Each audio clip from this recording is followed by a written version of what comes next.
Well, good morning, everyone. Good morning. I'm so glad y'all are here. This is an important event that we tried to do every year, but obviously we had a little snag the past two. I think we all know what that was. But we're glad to have you back. How many of you that aren't CTC employees have been to one of the council breakfasts before? Okay, so you don't know what to expect again, so don't worry, it's different. Anyway, I want to say thank you for being here. I want to move on to some other introductions and some other quick speeches, but I want you to understand that what we're trying to convey today is how we can help you help your students be student ready to come to CTC. So thank you, and I'm going to introduce Chancellor Yiannopoulos, and we will have some other very important guests do some little short speeches before we get started. Thank you. Thank you, Dr. Garrett. Welcome everyone to this breakfast. I'm glad to see this started up again. You know, back when I was able to do things, I was allowed. I was a dean at the time, and we used to have these breakfasts, and we'd have everybody from all these 42 school districts come in here and party with us in the morning and learn lots of new things about us. So I just want to say on behalf of the faculty, staff, board of trustees, welcome to Central Texas College, and I hope that you have a great day and learn lots of new and neat things. I'm not going to talk anymore because I know you have a lot of folks ahead of me or behind me to come up and do some things with you. So, but at this time, I'd like to welcome Dr. John Craft, Superintendent of Colina Pet School District, is one of our outstanding partners and has continued to help us in all kinds of ways. And I want him to say a few words to you before he has to run and get back to his side of the house where he has lots of things going on. So everybody's busy, but Dr. Craft, it's all yours.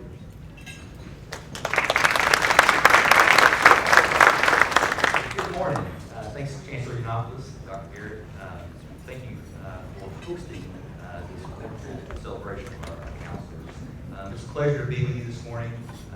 As Chancellor Yiannopoulos indicated, we've got about 150 district administrators that are convening right now as well, so I'm double booked. I apologize. But I walked into the room and I immediately thought to myself, I could probably use some counseling right now. So it's a little bit of an intimidating environment. But I got, as I kind of think about and reflect on really the last 2 years, and I know that Dr. Burns, Reverend Burns, is the one to probably hear me. I give him a hard time. He is a phenomenal speaker, as you will learn here momentarily. So I hate to follow. Thank you for allowing me to But we're struggling, and I think it's only appropriate to acknowledge that the jobs that you all are doing, in particular, 2 years ago, 2.5 years ago, are very different now. When we think about the social and emotional needs of our students that you're working with each and every day, it's intense, and we recognize that. And so, on behalf of the Colina Independent School District, I just want to thank you for all that you're doing to support not only our students, but also our staff. We recognize that we have also staff that have really encountered some difficult challenges over the past 2 years. And so, really appreciate all of your efforts in working to get our students and our staff back on track. A little glimmer of hope. I do feel like, kind of looking at things globally, if I get to see things kind of from the 50,000-foot view every so often, that we are getting back on track. We're making progress, and you're making a difference in your students' lives each and every day. Now, that being said, I also recognize that we've got a couple years ahead of us before we really kind of get our legs back underneath us, so to speak. It's going to take a lot of hard work and a lot of effort on the parts of everyone, including our counselors throughout the district and throughout this region, to do just that. I do think also that coming out of the pandemic, even though I'm not certain that we're completely clear, that we're really at a pivotal point, in particular with K-12 public education. I think that there are a lot of things that are obviously being thrown at us that we're having to navigate, and depending on how we handle and navigate those challenges, I think is going to absolutely face the future of education, not only in this region, not only across the state of Texas, but really throughout the nation. And so, again, appreciate all of your efforts. Thank you again to CTC for hosting this wonderful event. It's great to be back, Dr. Garrett, as you indicated. And I wish you all the best. I hope that the next 5.5 weeks, actually I think it's down to 5 weeks, Joe, y'all may be going into June, but I hope the next 5 weeks is as smooth as possible. I know that this is the busiest time of the year, particularly for you all in preparation for graduation, but then also in preparing for the next school year. And I wish you all the best. Again, thank you for all that you do.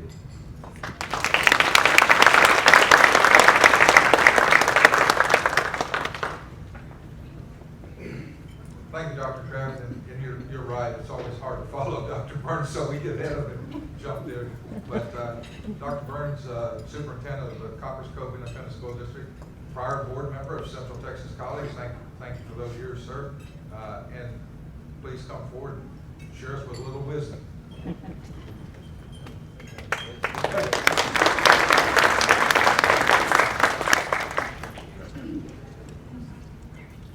He made a mistake when he said, come share a little wisdom, because I think that there's not a lot of wisdom out there these days.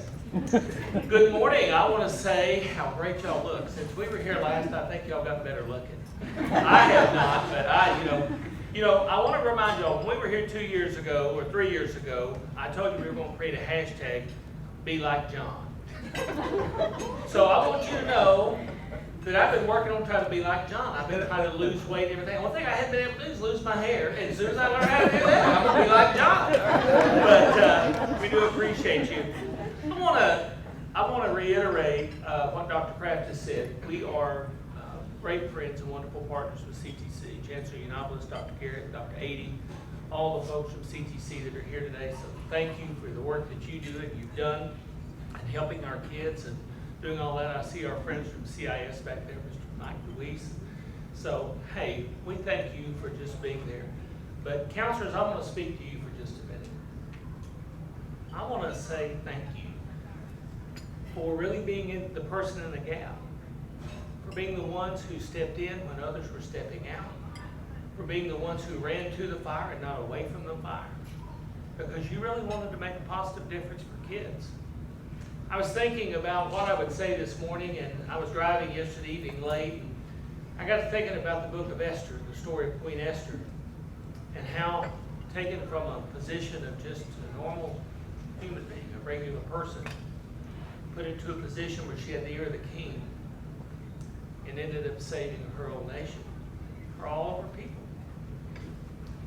And her uncle Mordecai said, you know, maybe you were selected for just a time like this.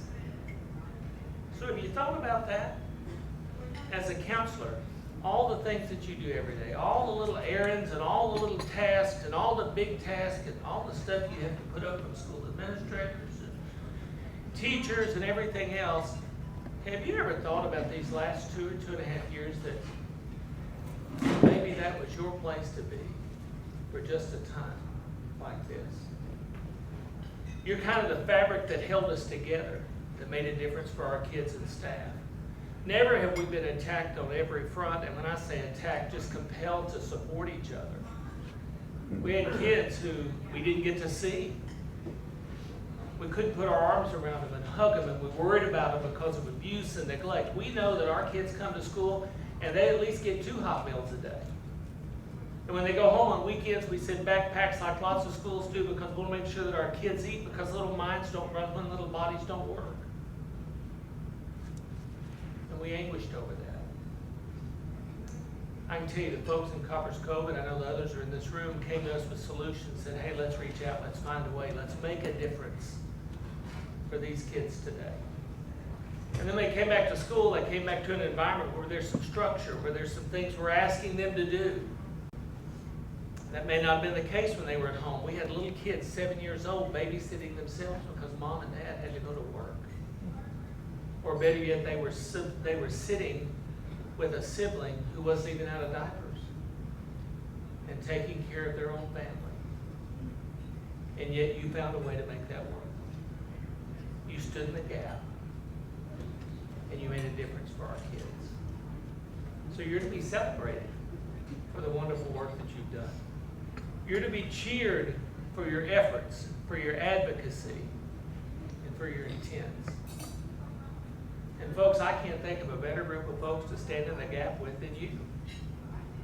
What a wonderful legacy that you've left for your peers and for the students we serve. Talk a minute about the adults. Did y'all have adults that acted worse than the kids? Did y'all have people that you just want to kind of pop on the bottom and say, get over it, dry your eyes, let's go, you're an adult.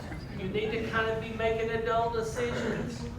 I don't have time for Barney therapy with you today. And I don't have time for Dr. Phil. And then they would repeat their story to everybody they saw. And I'm thinking, no, quit focusing on the negative. Talk about the positive. But you two help those folks through loss and through stress, through anxiety, and through the unknown. How many of y'all knew 2.5 years ago where we were going with COVID? How many of y'all glad we don't wear the mask anymore? You know, somebody told me, said, the mask is for those people that have really pretty eyes. And I said, well, yeah, but the mask serves other purposes. But it is a challenge to be in a relationship with folks that you really don't know what the expression is. You don't really know what they're thinking because all you see are the eyes. And so I'm glad that we're past that. But I do want to pose one question to you this morning. How are you doing? How are y'all? On a scale of 1 to 10, are you winning at home? Because I'm going to tell you this, I tell our staff all the time, if you don't win at home, you don't win. Can you save someone else's child but lost your own in the midst of this? Have you helped one of your peers struggle through separation or divorce or just the breaking up of a relationship, and that was successful for them, but you've lost yours in the minute of that, or the moment of that? How are you doing? I'm not trying to be mean. I'm just trying to say, folks, you're not any good if you're not managing self and if you're not winning at home. I tell our coaches all the time, I speak to our coaches at the beginning of the year, and I tell them, listen, coaching is a big job. You're going to coach 2 or 3 sports. You're not going to be home on Saturdays. You're going to be at the field house watching film. You're going to be traveling with these crazy kids all over the place. You're going to have people like John Kraft hollering at you from the other people's bleachers. You're going to have to deal with all that stuff. And then you're going to have to go home, and you need to win at home. So how you doing? Are you winning there?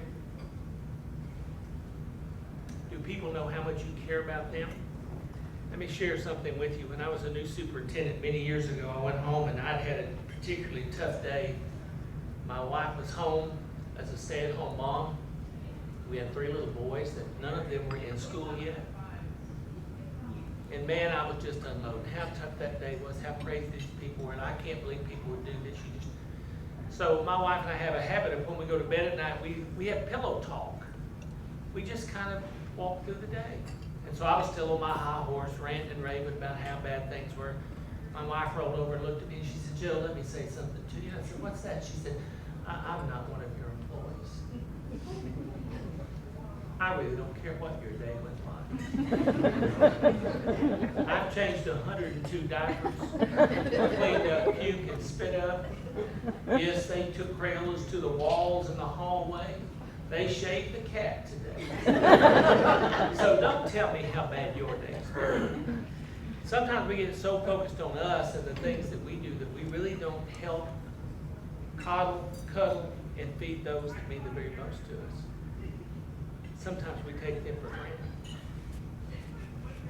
So how you doing? How are you doing? I was on my way home last night and I was chasing something on the radio because I was tired and it was late. I was trying to, give me something to keep going. Had the air conditioner blowing. When you're my size, the air conditioner is always blowing. So I'm trying to freeze myself out, listen to a little music.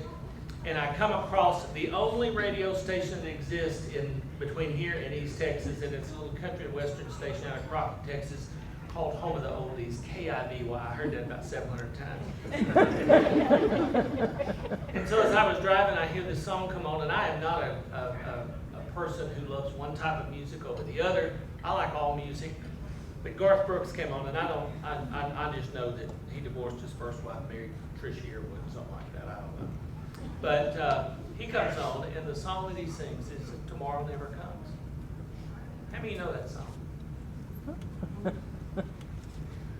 Said, did you give enough of love to last if tomorrow never comes?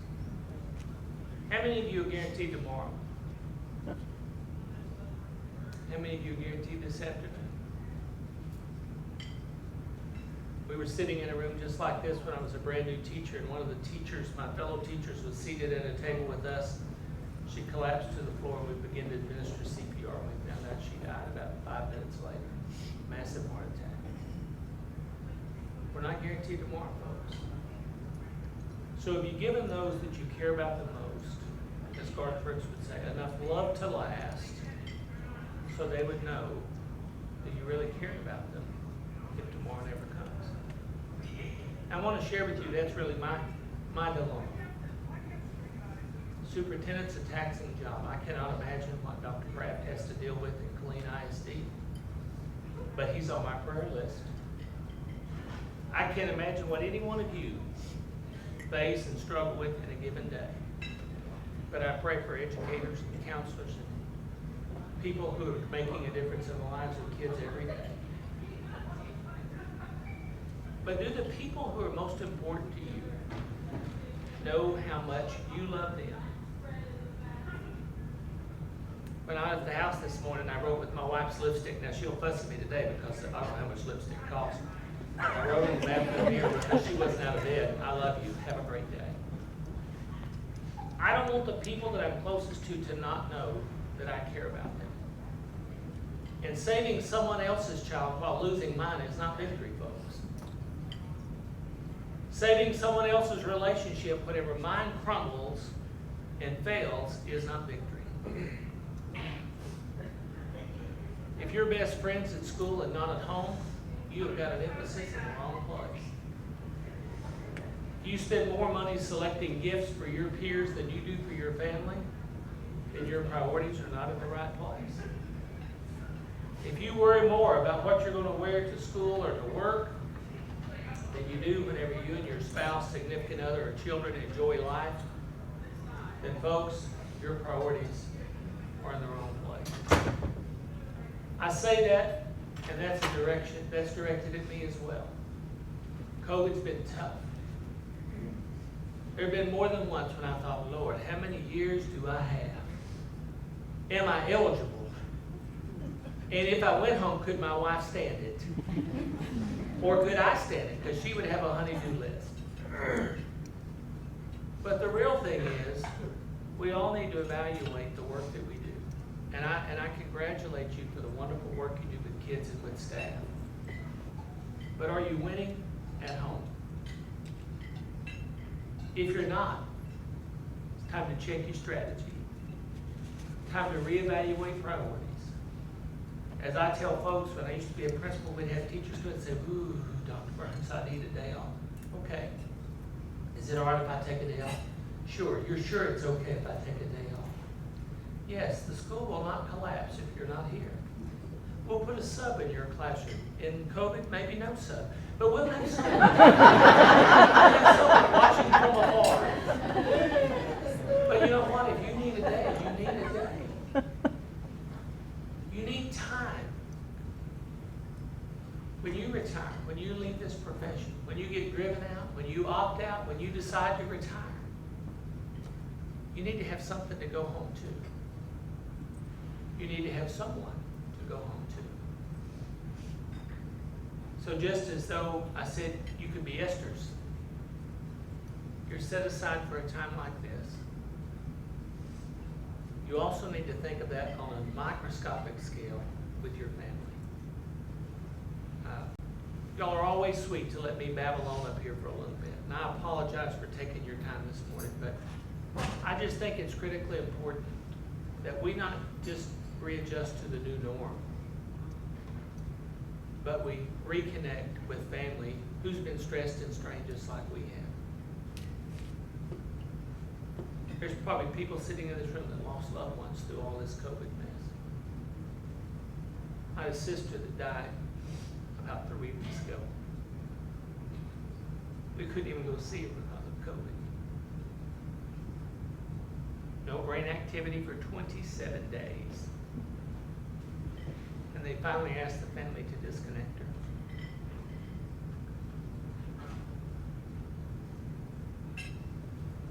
Couldn't be there to hold her hand. Couldn't be there to tell her you love her.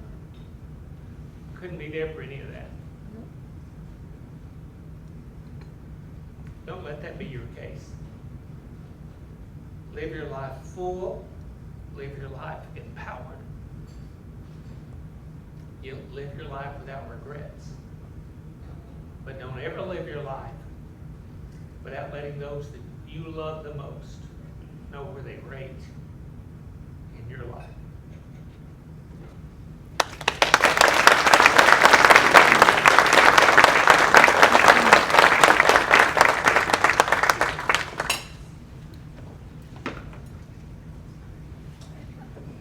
Well, that was very, very inspirational. Thank you, Dr. Burns. And now I get to follow that. Let me follow what I've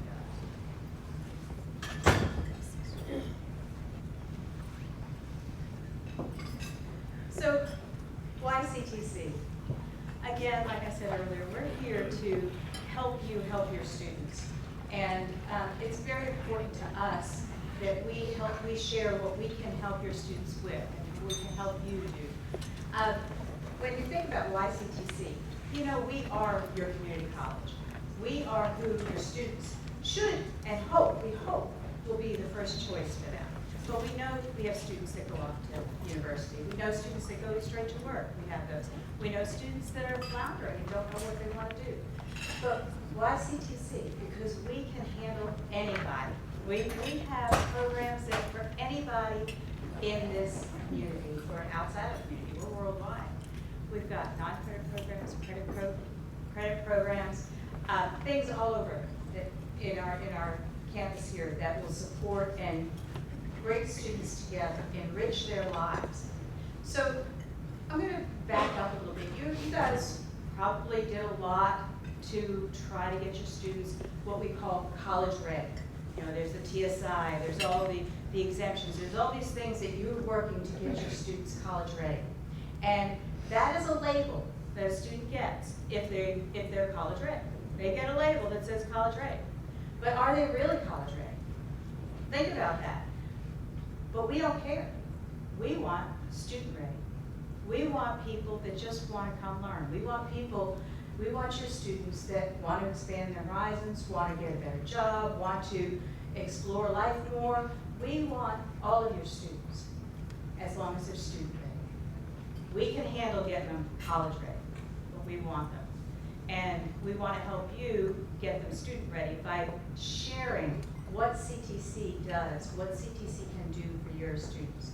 So please, give us this couple hours, and if you have any questions, you know, it's important to reach out to us. We are here for you.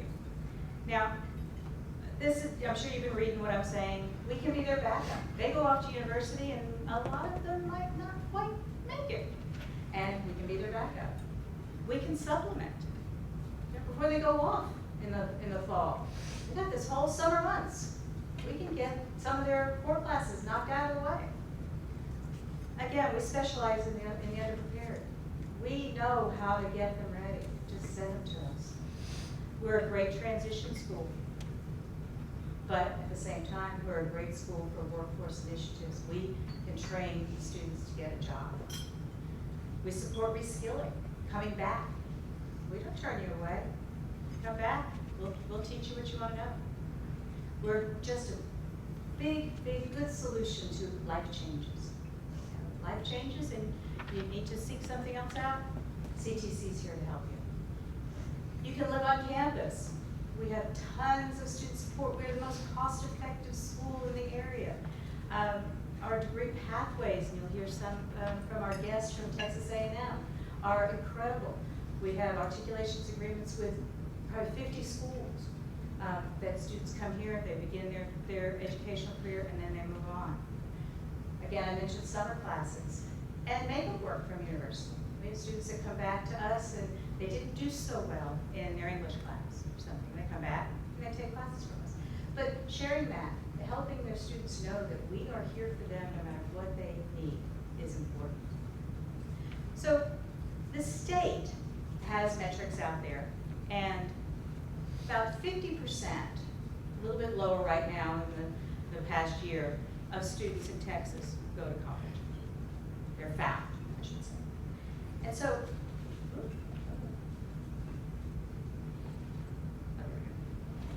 so if we look at, but if you look at fall 2020, and you look at the yellow box, like I said, about close to 50% actually go to college. About 18% go to community colleges. The 20% go to four-year universities, and 3% go to other individual university, not public, that coordinating board can't track. We still have 50% of your students. These are students straight out of high school.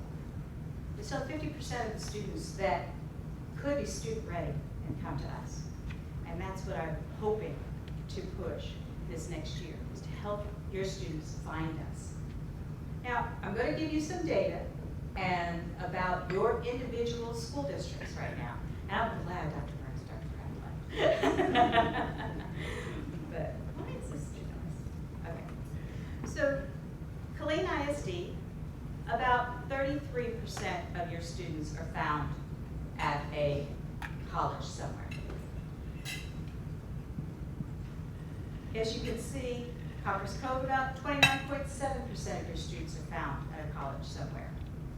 Marble Falls, about 35.9%, and Burnett, 29.7%. I chose these because this is who's in the audience today. We serve a lot of other school districts, but I wanted to include the ones that are in the audience today. And so you see that there's still a lot of work that we can do at each of your school districts to help your students find their way to higher education. Now, we're getting even deeper.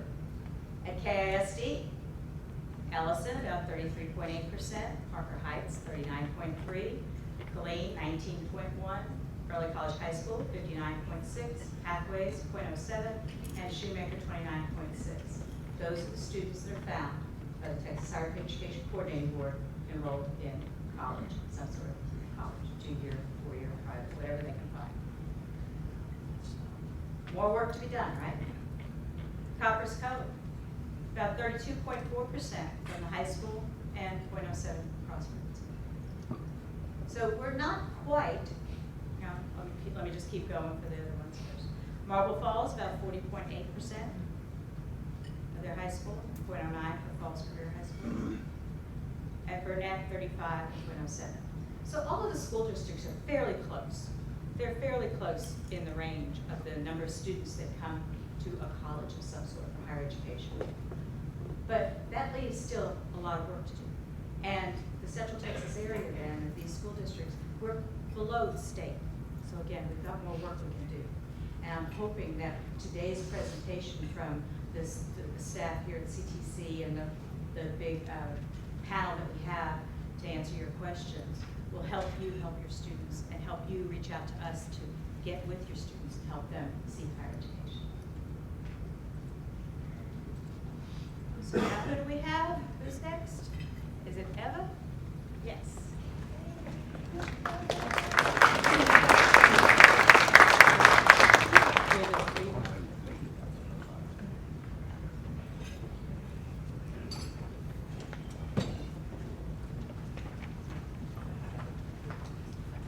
Good morning. I'm Eva Hutchins. I'm the Associate Dean of Enrollment Services here at Central Texas College. And what that means is that I'm over the advising departments here at our central campus. So I just wanted to say thank you to all of you who are here today. This spring semester is one of the first times we've been out at your campuses in a pretty much face-to-face environment for the most part. So that was really exciting to move away from virtual. I don't know know that I like that word anymore. So I just want to say thank you for all the hard work you do with the students, and I appreciate you letting my advisors come in and talk with your students, whether it's students currently attending dual credit programs or working with some of those students who are just getting interested in college for the first time, about to graduate and trying to plan what they're going to do. So I did want to, Dr. Garrett asked me to share some information about the degrees that CTC offers, and then a little bit about our developmental studies program.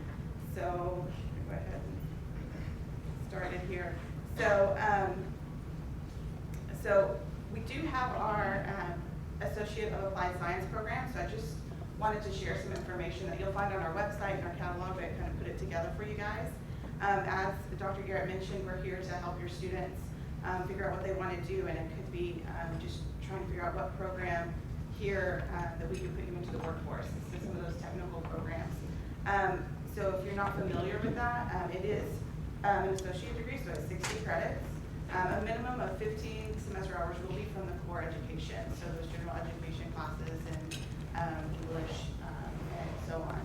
So at least 50% of the program though will be, which is I think the beauty of it, will be focused on whatever the area of focus is within those workforce classes.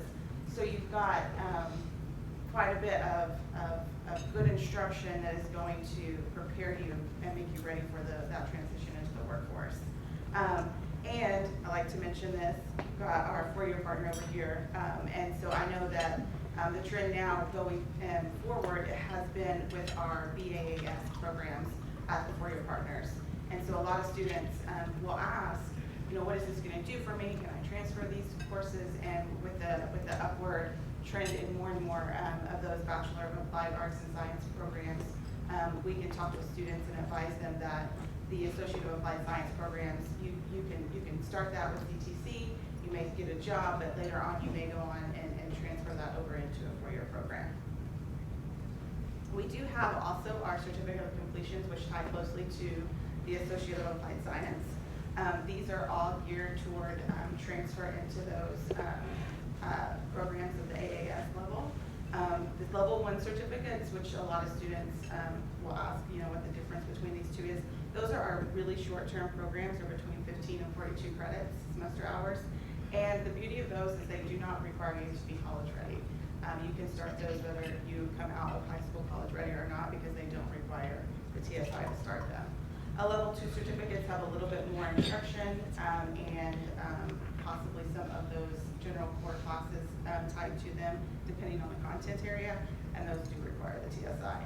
But you can earn those certificates while you're on the path to complete an AAS program, and most of those are designed to stack from one program to the next. So if you start at the level 1 certificate, say you're an accounting technician, and I'm going to show you guys some other stuff here in a moment on our website so you can see where all of this ties in together. And you can earn a few certificates on your way towards earning that associate degree. They all go toward them. And so I am going to go ahead and transition to our webpage. And I wanted to show you from our webpage, that link was on the slides, but when you come to our main URL, ctcd.edu, right here at the very top, that Explore Academic Programs. So I don't know if this happens to you guys as it happens to us, but they come in at the last moment and they're like, hey, I'm interested in this, but I don't know anything about it, you tell me everything. Not sure if that ever happens to anyone else, but it happens to us in advising, usually in August. So they're doing that right now because they're at the end of their senior year, they haven't really thought about it yet, and they're trying to figure out what they want to be, what will get them there. I think this is, I'm going to go ahead and close this for the sake of, if they need to talk with somebody though, our bot, that's new, and they can talk to them. I'm going to close this so you guys can see what I want to show you here. So there's a great video here that our marketing team put together that will walk you through what it's like and looking at some of our programs. But I love this page because it's broken down into our 6 career clusters, and you can find out some great information. You can find out market information, job earnings potential, things of that nature within our groups. It will also walk you through any of our short-term continuing education programs. Those will be denoted with an asterisk here. So if there's anything that's listed that, it will be under that CE umbrella. And those are great as well, and can definitely help make students marketable in certain areas. Maybe something you want to learn more about that we offer during the summer, you know, it's always good to be learning. But when you look at any of these programs, I'm going to go ahead and click on the business and business technology area. When you look at that, it's going to break it down by all of the degrees that we offer here at CTC that we consider underneath that cluster. And it gives you a snapshot. There's a video. A lot of students like videos. If you click on it, what I love about it is this information here. So I know a lot of times that's what you're trying to talk to a student about, you know, when they come to you and they tell you they're going to be whatever they say they're going to be, and you're trying to talk to them about, okay, what's the earning potential for that? Like, what do you want to do? How do you want to, what kind of lifestyle do you want to lead? So this gives you some great information about that. So if you don't remember anything else about what I talked about our degrees, explore academic programs on our page. There's some really valuable information that our departments have put together to show you guys that information. Right. Okay, so moving on. I will say that I think the slide got left out that was listing our associate degrees. So our core programs are under our Associate of Arts and Associate of Science umbrella, and those are the programs that are most trackable to that four-year plan. So as I mentioned before, we've got Cliff Jones here from A&M. Any of our AA or AS programs are going to allow a student to transition into the four-year program track most readily. And those do include 42 semester hours of core. And the slide mentioned, if you're core complete at CTC, you are core complete with a four-year college. So I always like to share that information, whether you already know that or not. A lot of times the students don't. Remind them about the beauty of finishing those general education classes that are needed at any four-year school, and you can transfer those over. Dr. Garrett did mention that, you know, that label that students, that we use so much for college ready, and she talked about it from the perspective of just being ready to be a student. I am going to talk about it a little bit in regard to the academic content area of math and English. So some of your students are telling you they're ready to go to their four-year college, wherever that may be. And some of them may have put off taking the TSI assessment. They may have not done it yet, best laid plans and all of that. And they've taken it this semester, maybe didn't have a great test day. If that's happened and they don't have time to retest, or really do feel like that supplemental instruction is going to be valuable for them, then we really encourage and want to explain to you how our model works here at CTC. So for any high school senior coming out that is not under that college ready status yet with the TSI, we would highly recommend they consider summer with us, whether they're planning on coming to us in the fall or not. If they want to be at that college ready status at their next step, those summer classes are wonderful. The state had us change the model of how we were teaching those classes a few years ago, 3 or 4 years ago. And so what I always tell students is, this is what I would have loved when I was going through this, because I went through this. And I had to take individual developmental classes for math, and I did not care for it. And I struggled through it. And I see the value in what this does for students and being able to earn that college credit, but have the supplemental instruction they need to fill in the gaps for their knowledge that they might be missing. And so they could come in this summer. These classes start in May. They are online and in person. And you can finish your Composition 1. And if you need that developmental instruction with reading and writing, it's going to be paired with the class they need. And it's kind of like just in time, the philosophy of just in time teaching. They're making sure they have the information they need to pass those content college level classes with anything they might be low in. And then we offer it for all 3 of our base math classes, the algebra, the statistics, and the contemporary math. And so what the good selling point is one and done, you know, one class and done, one term and it's done. You're not having to go through 3 different separate semesters of math, 2 of them being developmental and the last one finally being the college level.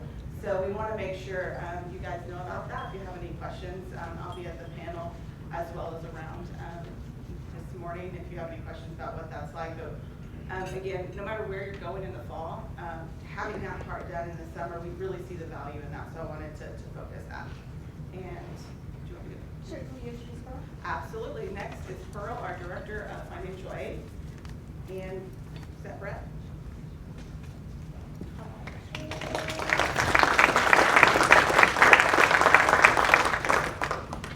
Good morning. Everybody still awake?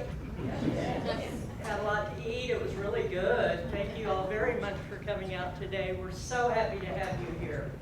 I get to go out to a lot of the high schools. I recognize several of you out in the audience. We've been working together for a lot of years. We are here at CTC to help your students go to school and figure out how to pay for it. How many of you absolutely love the FAFSA application process? Come on, everybody. I know, it's awful. And you as high school counselors got told everybody is going to do a FAFSA and you need to help them figure it out. Isn't it fun? No, that's why we're here.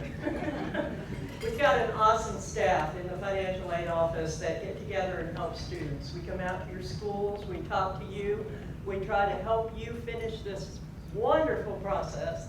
And once a student finishes the FAFSA process, that really is the hardest part. But before they can even do that, one of the most difficult things about the FAFSA application is how do you get started? Parents and students have to complete a portion of this FAFSA application. Number one thing you as a guidance counselor can do, if nothing else, help them get that PIN number set up. Right? I'm seeing heads nodding, yes, absolutely. So when you go to the FAFSA studentaid.gov website, up in the right corner it says log in. Well, a lot of them haven't logged in, they don't know how, but they're going to start there.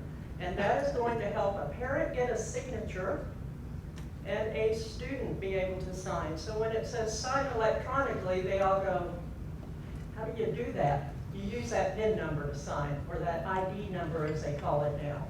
So you as a guidance counselor can start them on that, and then when we come out, like we'll set up nights to come out to your schools and help you do this process. Any school, call us, contact us at any time. If we do come out, we've been doing it for years, but now it's more important than ever. Why? Because they have to, right?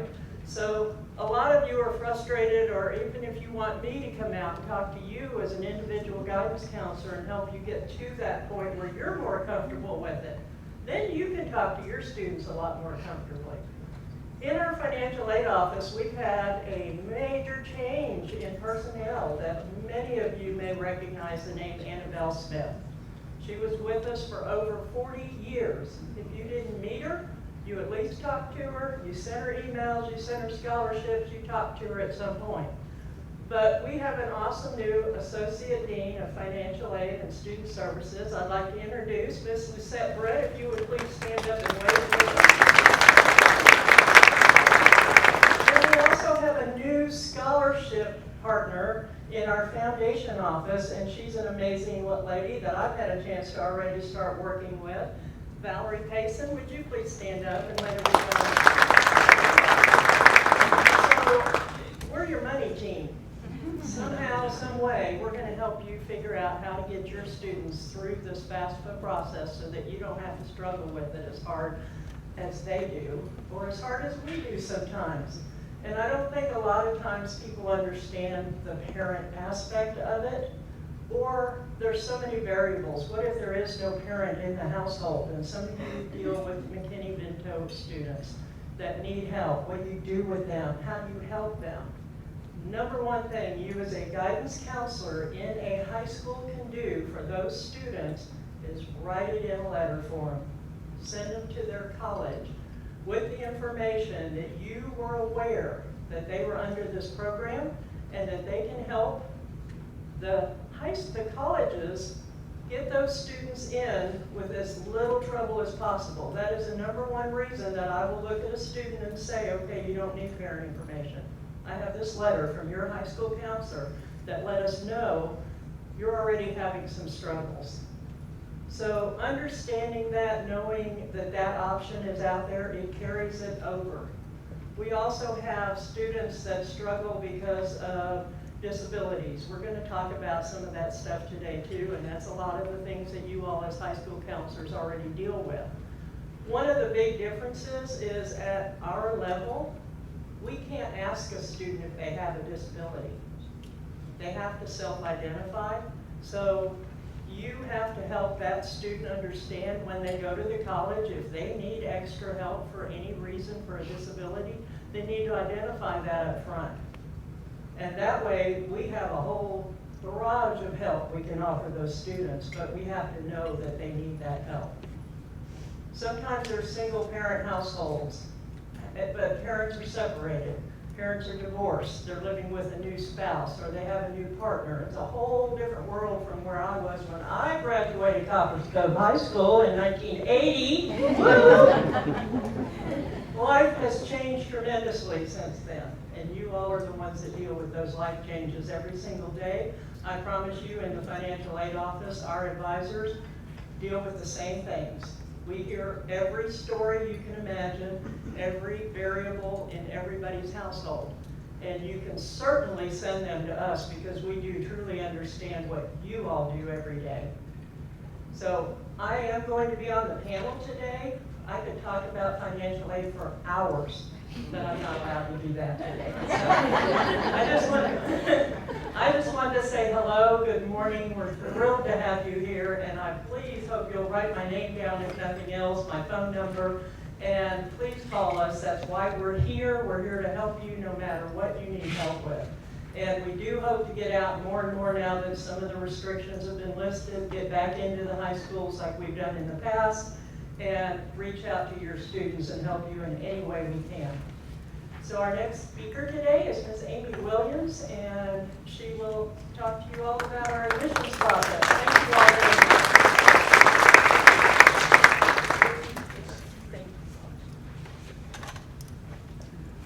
Hello, how's everyone? All right. Chancellor, Dr. Garrett, Dr. Ady, colleagues, counselors, thank you. Thank you for your support. This is why we're here. We're here to thank you, and we're here to provide you tools and resources to help your student get to the higher education level, to the next level, and the next step in their lives. I want to thank TMU CT, Mr. Jones over here. He has allowed his recruiter to link up with Mr. Hyatt, our recruiter, and they're going out for these power hours. And apparently these are a huge hit, and we love it. So again, thank you. So I do want to say, I am holding on hope for our road shows. So, but that is not why I'm here today. I'm not here for that, but I didn't want to start without thanking you for all the support that you've given us. I'm here today to talk to you about admissions processes, things that we've done in our office to make a seamless transition for your students. I'm going to talk about things, the why. Why do we need this? How? What are we doing? I'm not going to go into too much detail on certain subjects because I could talk for a long time about a lot of different subjects, so I'll try to keep it light and short, okay?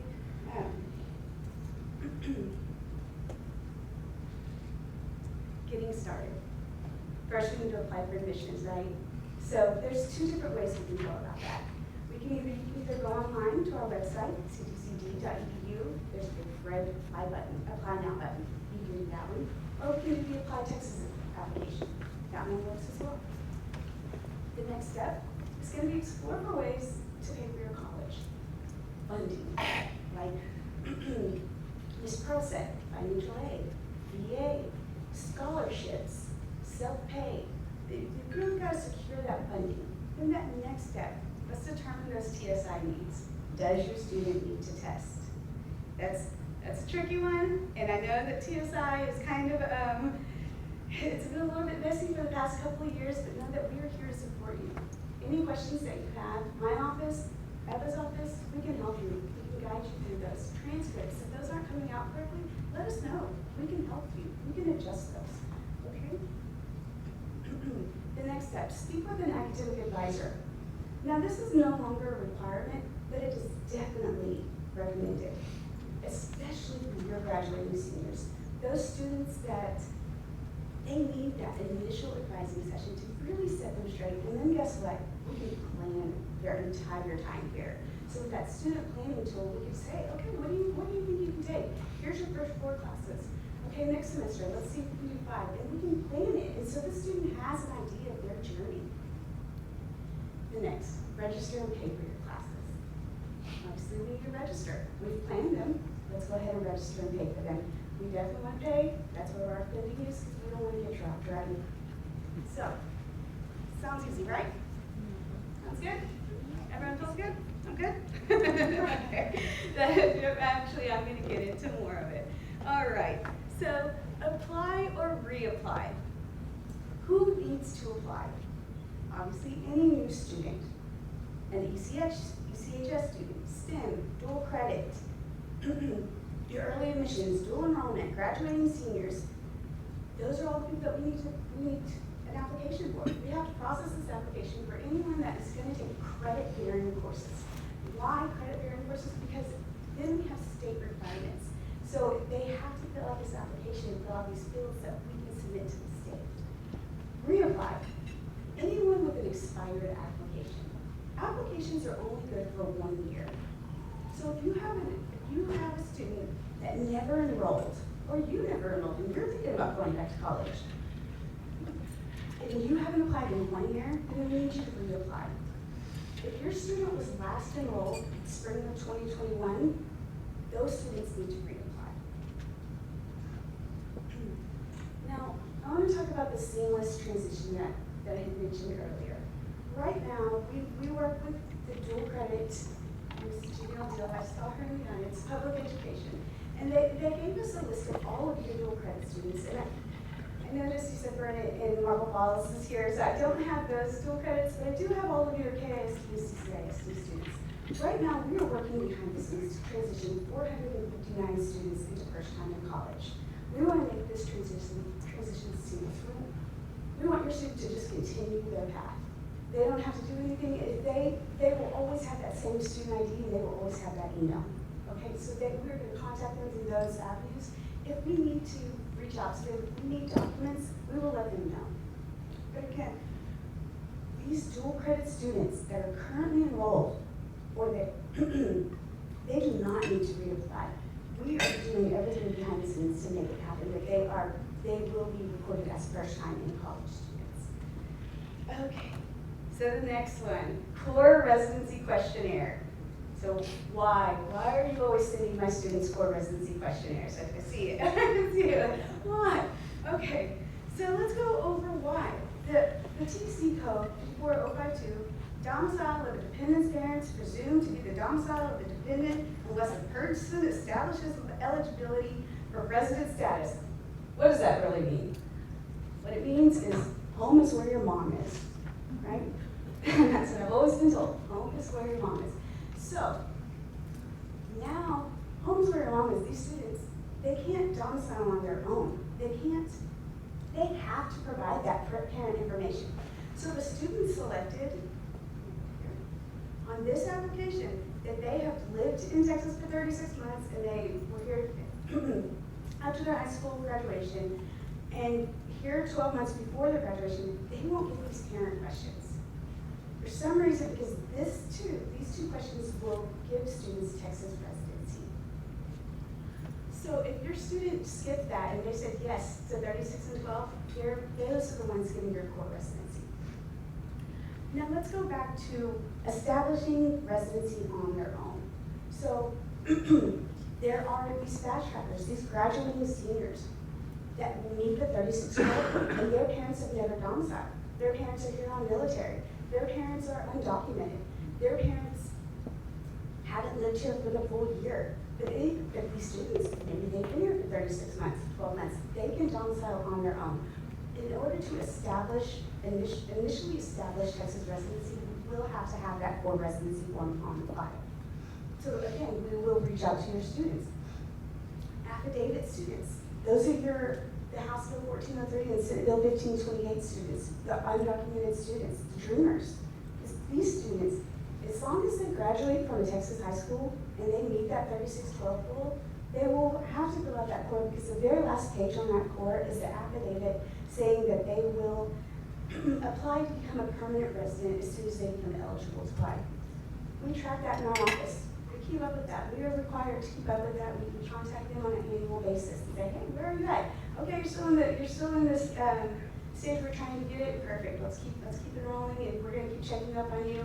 Because we do want them to become permanent residents. They are domiciled. They are here. They want to be here.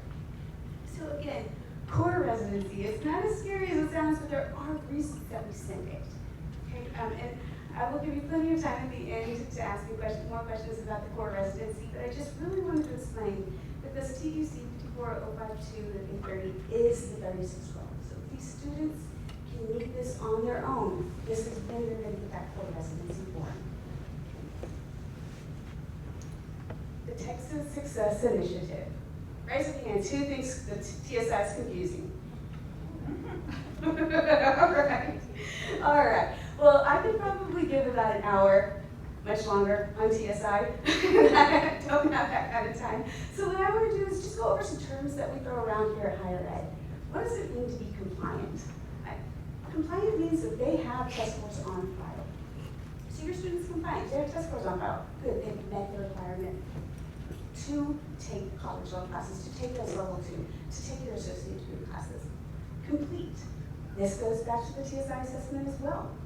If they pass the TSI, they've met those test scores, or they have the non-passing test scores in the developmental coursework or regular coursework. They can become complete. They've met the requirement. Exempt. Plenty of ways we can exempt you. What does it really mean to be exempt?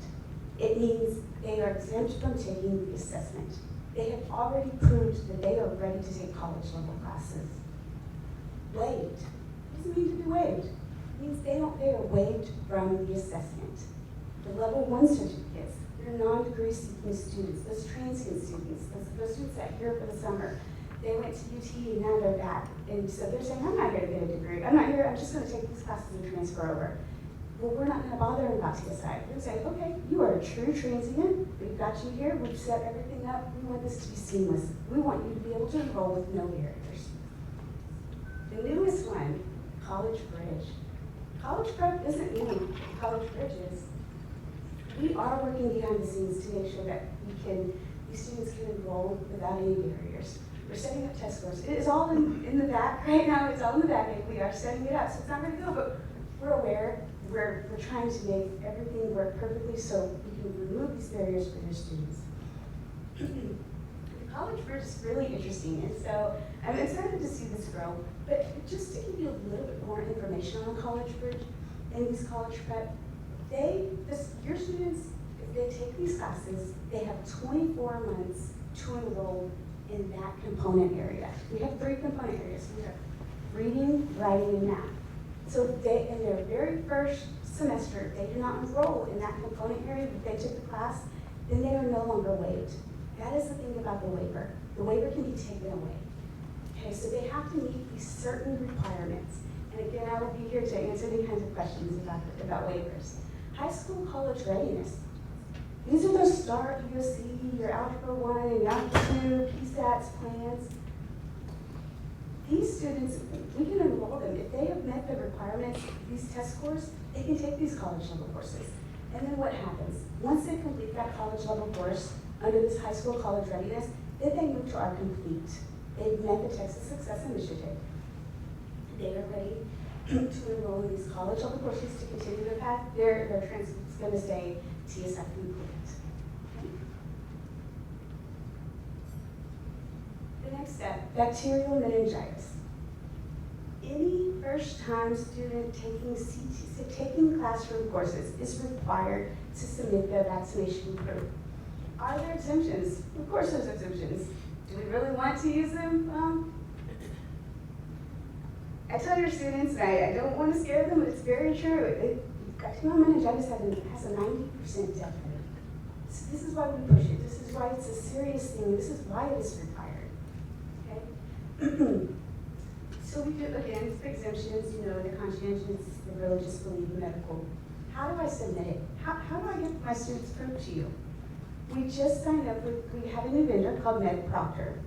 what happens is the student will get an email invitation from Meg Proctor. They will register their account, submit their verification, and that hold on their student record will be closed within 5 hours. It's a wonderful system that we've set up. Everything runs in the background. But if your hold is still there, contact us. We're happy to look it up. We can close that hold for you. And also, we can accept your documentation. You don't have to go through Med Proctor if you don't want to. We are here for you. We're here to support you. The next thing, ID cards. In order to get a student ID card, the classes have to be registered and paid for. You have to be local to Central Texas College, this campus. Why? Because you're using it for the student support services, you're using it for tutoring, you're using it for the gym, you're using it for student life. You have to use it, you have to have an ID card to get a parking pass. You have to have a parking pass. There's only one ID per student, so when students do get accepted into the nursing program or anything like that, we do ask them to give back their other ID because we only want to keep one active. If they lose their ID, it's a $5 replacement fee. If it's expired, we will replace it. If it is broken, we will replace it. Things like that, but if it is lost, we will require a $5 replacement fee. So, under my umbrella of admissions and recruitment, if you have any problems, if you encounter any problems, application issues, contact us. Hey, I can't sign in. My student can't finish this application. It's at 98%. It's been sitting here and it's spinning. Contact us. We can go into that application. I can go into that application and with the permission of the student, I can submit it for them. Just click, click, click. I got it. Okay. Acceptance letters. If they didn't get an acceptance letter, contact us. We'll get them one right on the spot. If they need a hard copy, contact us. We'll make them hard copy. I know right now your students are needing acceptance letters for these scholarships that they're receiving. So if they didn't receive one, again, contact us. We will get you an acceptance letter. And I do want to go ahead and share something really exciting. We are working on sending all of your students and all of the students in the service area that are graduating this year an acceptance letter. Whether or not they've applied, but they're going to get an acceptance letter in the mail signed by the chancellor with a nice, beautiful flyer on it. You know, something to have a photo op. So this is a really fun initiative that we do. We're working with marketing right now, or I'm working with marketing to get this out. Right now we have thousands and thousands, so they are going to go out here shortly. So expect that. You know, ask your students, hey, did you get the acceptance letter? It'd be really neat to start campaigning with that, wouldn't it? I think so. All right. Back to residency. We kind of went over that a little bit. Residency is just as confusing, if not more confusing, than TSI. So we are here for you. Ask us those questions. I want to reclassify. Why is my tuition this high? We will explain it to you. We will explain it to your students. We'll explain it to your students' parents.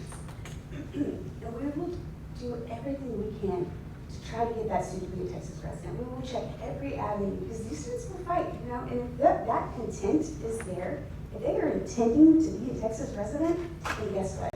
They're Texas residents. That intent is there.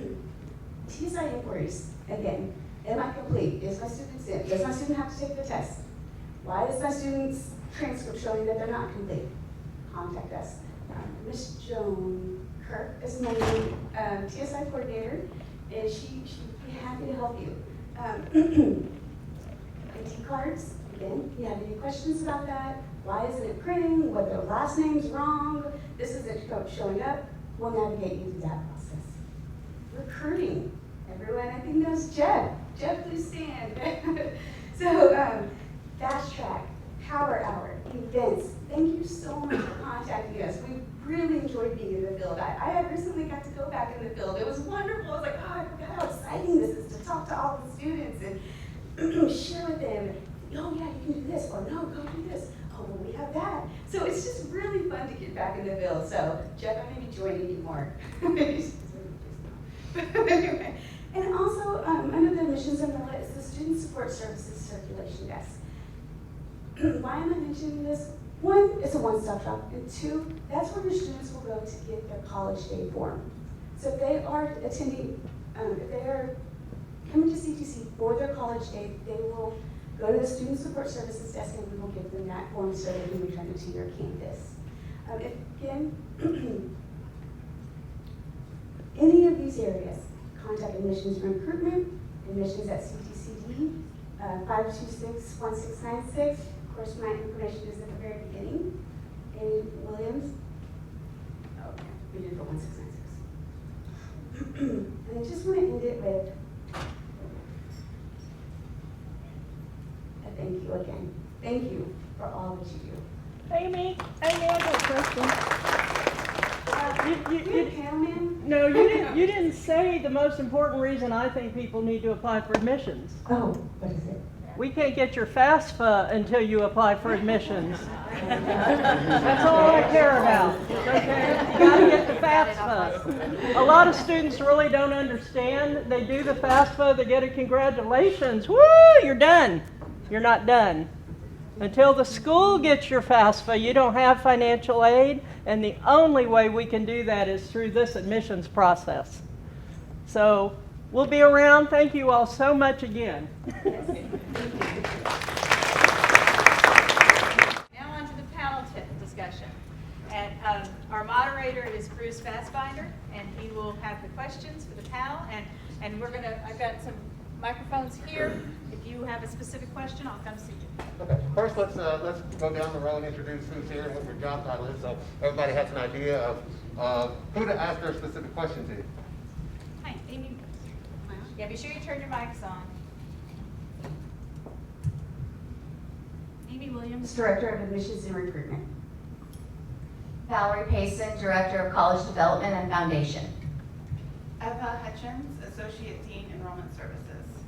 I'm Clifton Jones. I'm the Assistant Vice President for Enrollment Management and Acting University Advancement Officer at Texas A&M University, Central Texas. Pearl Creviston, Director of Financial Aid, and a whole lot shorter title than that. I'm Julie Starkey, and I'm the Dean for Student Success and Persistence. So a lot of areas fall under me that are resource related. Janelle Deal, Associate Dean of Dual Credit Programs. Christy Shank, Director of Disability Support Services. Thank you guys. Do we have any questions that, anything that we covered this morning? These guys are a wealth of knowledge and will be more than capable of answering your questions. So don't be shy. Raise your hand, ask a question. Yeah. Let's start back here. You got a question? Yeah. Actually, I don't have a question. I just wanted to say, number one, thank you very much for this breakfast this morning. It was absolutely delicious. Can we give our friends here a round of applause? And I also wanted to say that I have been so blessed, our district, KISD, has been so blessed with all of the people that have come for financial aid to help us from both CTC and 10 UCT. We really appreciate it. You guys have been there. Evenings, Saturdays, we ask, you come. You're advising people, Jeff over there, just appreciate you all. So if we could give them another round of applause, I surely appreciate it. That was so kind. Thank you for recognizing the people that work hard to help the students and hopefully help you guys too. Next question here, Richard. Yes, can you, okay, cool. Amy had a question about the reapplication. I feel like I asked this a lot, but I just wanted to make sure again. So boom, they take classes spring 2021. They can sign up for classes spring 2022. Now, in the event that they sign up for classes, but they drop those classes, would they still need to reapply? Does that make sense? No, that's a great question. No, they do not need to reapply. You said they don't need to reapply? We've already established their residency. The rule is based off of residency rules, the 1 year to be here. So that is why they are forced to reapply, because something may have changed in their residency. So if the student enrolled and you're talking to that student, you're like, hey, is this your address? And they say no, we can just initiate a change of address. Or you can change their address and we notice, hey, the student's not in Killeen anymore. That's where we'll make contact and we'll ask them for that core. And we'll say, okay, you don't need to reapply, but let's get you the course so we can make sure that we have this on status, or we have on file why we changed your residency. Sure, thank you. And I did have one more for Ms. Starkey, if you don't mind asking. You said student success and persistence, correct? So you would do like the appeals for academic probation and stuff? That does fall under my area. Kind of in the same situation, because we like to help students, but let them also know about how if they do wrong, it kind of affects them. I I have a student concerned about a plagiarism issue. You know, there's a first offense, second offense, expulsion, and all that good stuff. I was just curious on how that actually follows them to maybe another university or anything like that. For academic, that's academic misconduct, so that's gonna actually fall under the instructional area. They're the ones that will adjudicate that.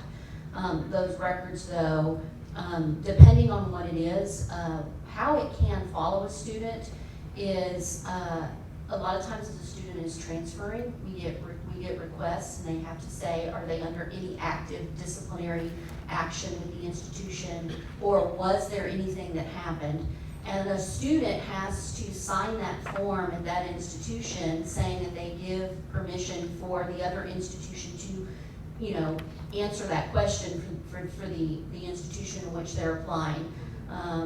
Quite frankly, if the student doesn't say, yes, you can respond, that institution is probably not going to look at them. Well, then those forms come to us and then we indicate what their status is. And they could be on disciplinary probation because of a plagiarism issue, quite frankly. They can also be on that kind of status because of non-academic misconduct. It can be disruption, a disruptive issue in the classroom or something like that.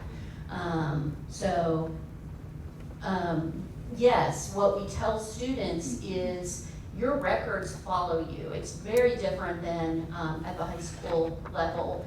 You do need to be careful. You do need to, you know, when you walk through that door at that institution, you need to do so with integrity and civility in mind, and pay attention to those rules and regulations that we have. Because that kind of information definitely can follow you. You know, I talk to parents about the importance, you know, when I'm explaining this to parents, I say, you know, we all have a credit report, and that credit report follows us. Well, sometimes your high school transcript, nobody else is gonna ask to see the high school transcript. I can tell you, people are gonna ask to see your college transcript, and there are reasons a college transcript can be marked. From Title IX issues, from all kinds of different things out there. So we do warn students, please be careful and take this experience very seriously. So I don't know if I answered your question.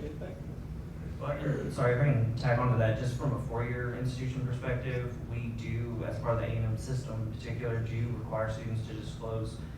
We have what's called a conduct disclosure section on our application that then initiates additional interviews and discussions depending on what that conduct that was disclosed is. And it does impact admission decisions, and you're seeing more and more four-year institutions, whether going straight into the four-year institution or through a community college, adding conduct disclosures. We're all very aware of the news media stories, particularly related to athletics and athletes' performance, but that has now spread and applies to all students in many cases, especially in the state of Texas. Thank you, great question. Any other questions off the top of your head? Well, we have a couple of questions that we get asked a lot, and one of those questions is, if you have a student that's kind of struggling with what to pursue, what area of study they want to pursue, how can CTC help them with that? No, go ahead, take it. I'm gonna talk about it from two perspectives. So if they're not sure what they want to be when they grow up, who knows? Then definitely your first line of defense is your academic advising offices. So come in and have a conversation with your academic advisor. We can help you with that page that I showed earlier in my presentation, the Explore academic programs. We can talk about job prospects, job market, things of that nature. A lot of times that will lead to a referral to one of Julie's offices, which is the career services area. Here at CTC, we do have what's called the My Plan, which is something they can access for free as a student or prospective student, to do a short assessment of their personality, interest survey, things of that nature. And oftentimes once that's done and that assessment is available for review at career services or academic advising, that can lead to a conversation, tie it into degrees, tie it into jobs, potentially tie it into a pathway to a four-year university. So have a conversation, whether you start at career services or start at advising or vice versa. We're probably going to tag team with the other office to solidify that with the student. Keisha, Coleman. Can you stand up? She's our Director of Career Services. She's gonna thank me for this. But I want you guys to know who she is, because this is her area of specialty. She does the My Plan. She really works with students that are lost and they don't know what they want to be when they grow up, and we do have an assessment, and she will help a student through that process and then direct them back to academic advising. But I wanted you to know who she was, because that's a big thing, what we hear from students, is I don't know what I want to do. Or all through, they thought that they were, I'm going to be an engineer and this is what I'm going to do. And then they get here and they take that first science or math class and, oh my God, they freak out. You know, so that's, you know, I think between career services and academic advising, those are the two areas that can help solve that problem. And I just want you as counselors to know that we have resources on this campus that can help students work through that issue. We are very used to having students come into our offices who are lost, who thought they knew their path and now are lost. So we have the resources for you. And one of the resources yesterday, we had a career fair put on by Keisha and Career Services. More than 40 businesses and potential employers were here to talk to students and the community about career paths and full part-time jobs, internship possibilities, and those kind of things. So that's just one of the aspects of Career Services done. I'm just going to quickly ask Keisha to talk about, briefly, just list some of the other things that they offer, just so you have a full idea of what Career Services offers our students. Thanks, Bruce. 6 miles. Stand up so we can see you. We love you, Keith. Nobody asked you, Jeff. Okay, so Career Services, as I said, we're basically here to help our students achieve their career goals. So whatever that looks like for the student, that's what we're here for. So as Eva mentioned, we have our online career assessment, My Plan. For a lot of students, that's all they need is some validation on what they're kind of already thinking. For those students that want a little bit extra help, we do career advising. So kind of help them solidify what it is that they want to do, and then we refer them over to academic advising to figure out how to get there. Resume assistance, we have an online job board, application assistance, mock interviews, basically anything related to helping students achieve their career goals. That's what we're here for. And our services are free to our current and former students. So even after they finish with us and go on, they're still able to participate and use our services. Question? Can you talk about the career closet? Yes, thank you, Eva. So we have the Eagle Career Closet here on campus that's available for our current students who are preparing for an interview and don't have appropriate attire. So they can go, some of our clothes are available for them to keep and some they have to check out, but that's available. And so if you have any clothes, gently used, clean, professional clothes, we'll definitely take those donations, so thank you. That was all my question, but good job, Eva. All right, thank you, Keisha, we appreciate it. All right, another question that has come up is, if a student with an IEP in high school, how does that student get those same services here at CTC? And I'm not sure in my realm what IEP is, but I'm sure somebody can explain that. Hi, can everybody hear me? Yes, at the college level, we don't utilize IEPs. What a student would need to do to get services in terms of a disability would be to self-identify to us. That means they have to have a qualifying disability under ADA at the college level. They would have to bring appropriate documentation to us to substantiate the disability. If they have testing that's been done in high school, it may or may not be appropriate for us to utilize. The best thing they can do is to bring it to us to let us look at it so we can let them know if we can accept it or where the deficiencies lie. Thank you. And along those lines, another question that stems from that, is there an office that can help a former foster care student receive services? Yes, that falls under my area too. I said a lot of resource issues falls under student success and persistence. Charlotte Wesley, stand up for me, because I think it's important as counselors that you know we do have a foster care liaison at our institution, and she is the person who works with our foster care students and helps them through the process as they're transitioning from high school to college. It can be a very complicated process, as all of you as counselors know, and she, do not hesitate to give her a call, and she works hand in hand with all of those students. The students do have to reach out to her. She has to know who they are, but certainly she is the person that can help you if you have that issue. Oh, no, her name is Charlotte Wesley. Charlotte, why don't you want to give them your phone number so they can write it down, because I know that one comes up a lot. Yes, my phone number is 501-3072. 501-3072. Yes, and the email Charlotte Wesley. is cwesley@ctcd.edu.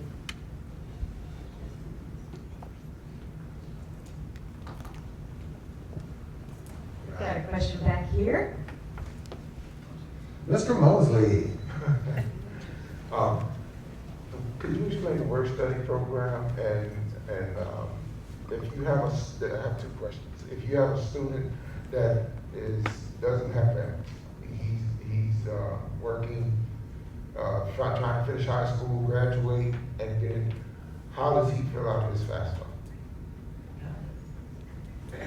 The work study program is actually part of the FAFSA process. So determination of eligibility comes from whether or not the student shows need in the household.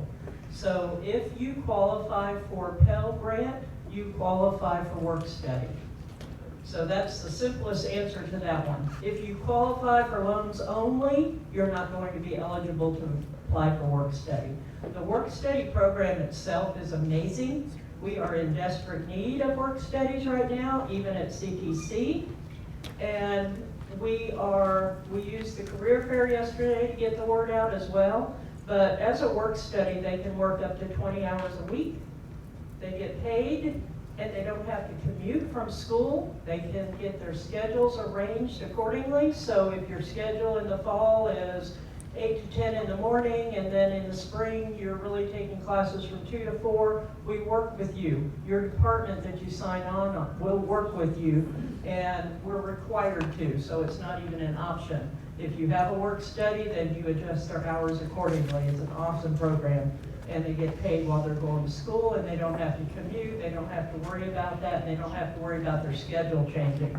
A lot of part-time jobs are going to require them to be there no matter what, and with work study, they're right there on campus. So thank you, that is an awesome program that we all offer. There's also a VA work study program.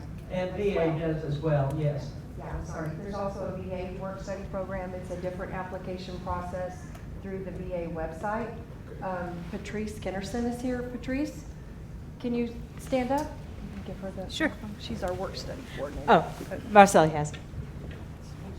Good morning. Yes, we do have a VA work study program pretty much. In order to basically qualify for that, students usually have to have, normally they have to serve in the service or a veteran, or in this case, to qualify for that, they have to be at least 3/4 time in school register, have to be certified, they have to meet the minimum GPA requirements. In this case, in this case, what they also have to do is, the standard for that, also, they get paid $7.25 per hour, and the pay rate in this case is they work at least 25 hours, or every 2 weeks they would get paid in that case. So they go ahead and submit the application through us, and we go ahead, and if everything is pretty much works out, we go ahead and submit that. We go ahead and go through the normal interview process, and if everything is okay, then we go ahead and pretty much hire them. So, and that's pretty much how it works as far as the work study program. So, and yes, kind of like with financial aid, yes, we are also in need of work studies as well. So if you know anybody who's interested in becoming a work study for VA, we're pretty much, or Veteran Services Department, we are pretty much interested as well, so. Thank you, Patrice. Can I mention something about work study? Sometimes students misunderstand what work study is. It's actually working, it's not sitting and studying to get paid. So just wanted to help you understand that, so you can be sure the students get that. But for some reason, we run into that quite a bit. The other part of your question was these children that don't have parents in the household, and that's something I was addressing earlier under McKinney-Vento. You guys as counselors are aware of who these people are.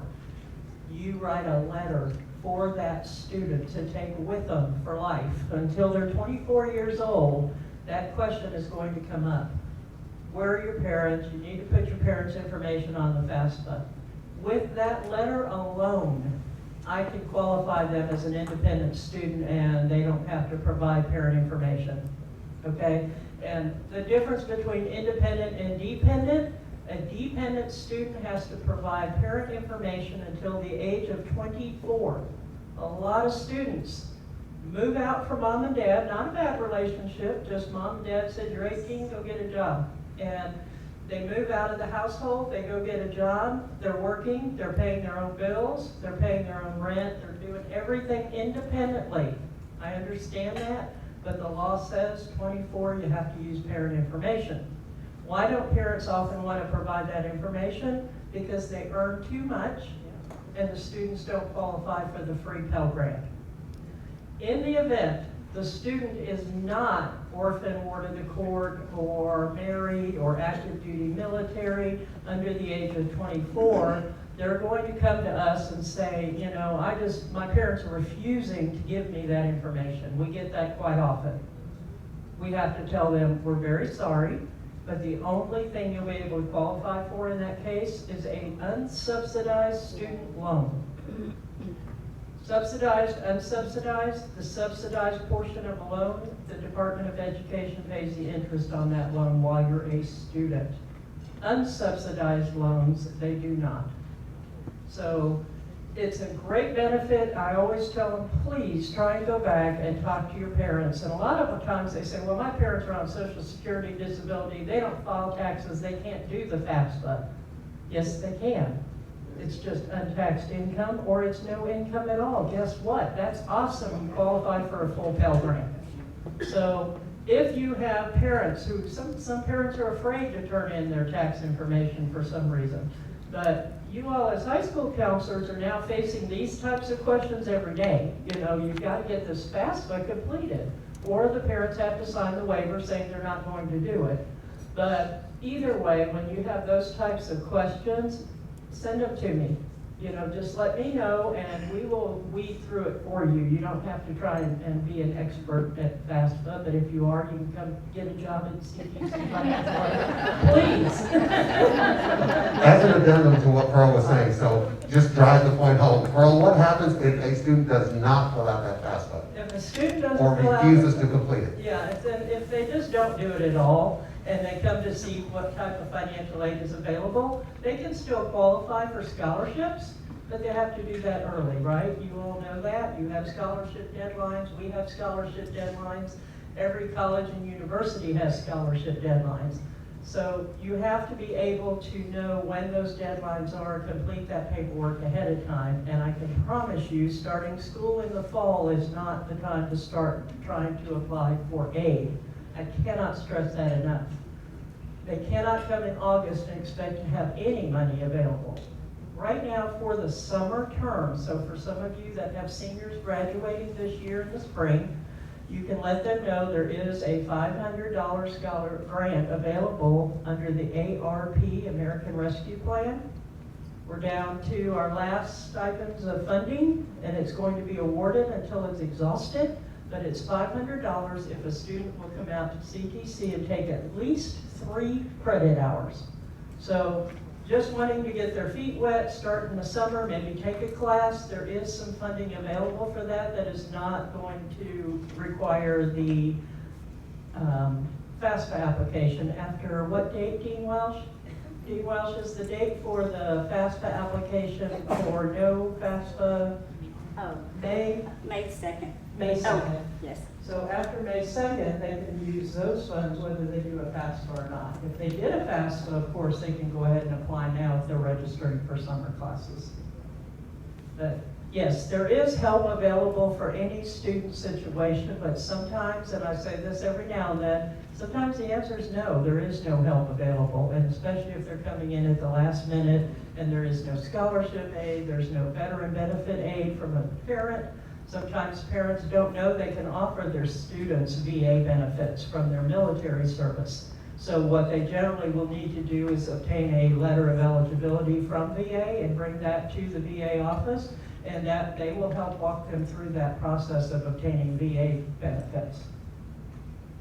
Okay, we have a question over here first, before that, over here. Hi, so my question is, regarding to the slide that had the English and math courses with the supplemental needs. Is that only offered in the summertime or is that throughout the year? That's throughout the year. It's offered fall, spring, and summer, in both formats. Okay, we have a question? So I have students that come to the high school level and they tell me that they've been in foster care, you know, they're for a long time. And then they heard that they can get free college in the state of Texas on all levels. What's the process for that? Once they kind of got to the age of 17 and 18 and they're not in that foster care realm anymore, but they qualify for those benefits, how do we go about getting them to see that they get the benefits that they earn because they've been in foster care?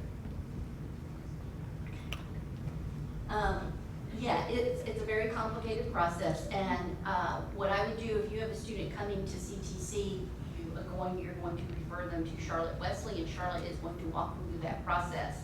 There is a grant, there is money available specifically for former foster care students. It's a process that they have to go through. They have to apply for it. It goes to our business office, and then their accounts get accredited and all kinds of stuff. But again, what I would tell you is what you should be doing because of how complicated the process is, and we have a ton of former foster care students that just get disillusioned and walk away from the process, and we don't want that to happen. So please, please, please refer them to our person who literally, because what we have found is every person's situation is slightly different in the foster care area. They have a different story. Some of them also are going to do the FAFSA. Some of them are going to just do the grants that are available. And Charlotte really needs to sit down and talk to them and walk them through all of those individual situations. The sooner that a foster care student starts this process, the better. Again, I'm going to echo the same thing from the FAFSA. When we have a foster care student, a former foster care student that walks into Charlotte's office August 15th for, wanting to start, the monies will not be processed. And so what happens is then they're not gonna be able to start classes. We'll get it taken care of, but they're gonna be delayed until the spring semester because it's gonna take a while to get all that started. So if you have a foster care student and and I know A&M Tech, they also have a liaison because Charlotte works in the area, all of the institutions, we all have these liaisons. I would tell you, you've got to get those students hooked up with that liaison. That is critical. To add into that, so it is a state exemption, and so there are requirements for GPA with that alongside it. And so if you are already talking to that student, I would highly encourage you to let them know to get with Charlotte, but to mention that, because if they're coming and it's free college and they're not prepared and they're not successful that first semester, it will go away. So that 2.0 GPA is critical. Well, and just for a resource for everybody, if you're not familiar with it, College for All Texans, if you go to the website and look at how to pay for college, in there, in the financial aid section, there's an exemptions category, foster or former foster care adopted exemption details are in there, and it links with the Department of Family Protective Services contacts that will be able to provide the student with a letter that the universities provide them with a letter that the universities and colleges will need to certify them under that exemption. Also, encourage students in foster care to participate in the transition programs that either the agencies or DFPS is offering PALS program, because during that process, they get all the information they need in kind of like a packet to take with them as they're going into college, so it's very beneficial for them to be engaged. We know sometimes there's pulls and demands on families and foster care households, so but participation in those programs are very important. It helps set that student for transitioning out of foster care and being more successful when they're entering the college environment. 2 more questions. Based on the foster care, is there certain documentation that they need to bring to Ms. Charlotte when they come, or is there anything that I need to tell them to have to be able to show proof of?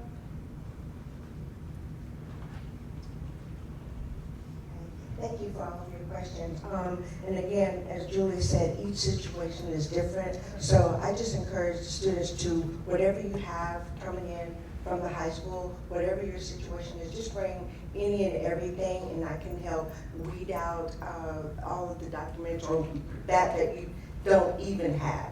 So just come, just send your students to me, and then if I need to call you, if I need to reach out to you, the counselor or any other agency, I can do that. Thank you. One other question. Your GPA, you mentioned a 2.0. So we know that some of our students are just not students in the classroom, but they're great test takers, and they blow the TSIA out of the waters, SATs out of the waters. Does that balance of any of that, does that take place, or is that 2.0 hard and that's it? The 2.0 is for their college GPA while they're intending to continue receiving the So once they get to So once they're in college, all of their college classes. Okay, thank you. Appreciate it. All this talk of financial aid, grants, there's another aspect to paying for school, and that is scholarships. So what is the CTC scholarship application process? Ms. Pace will describe what students need to do.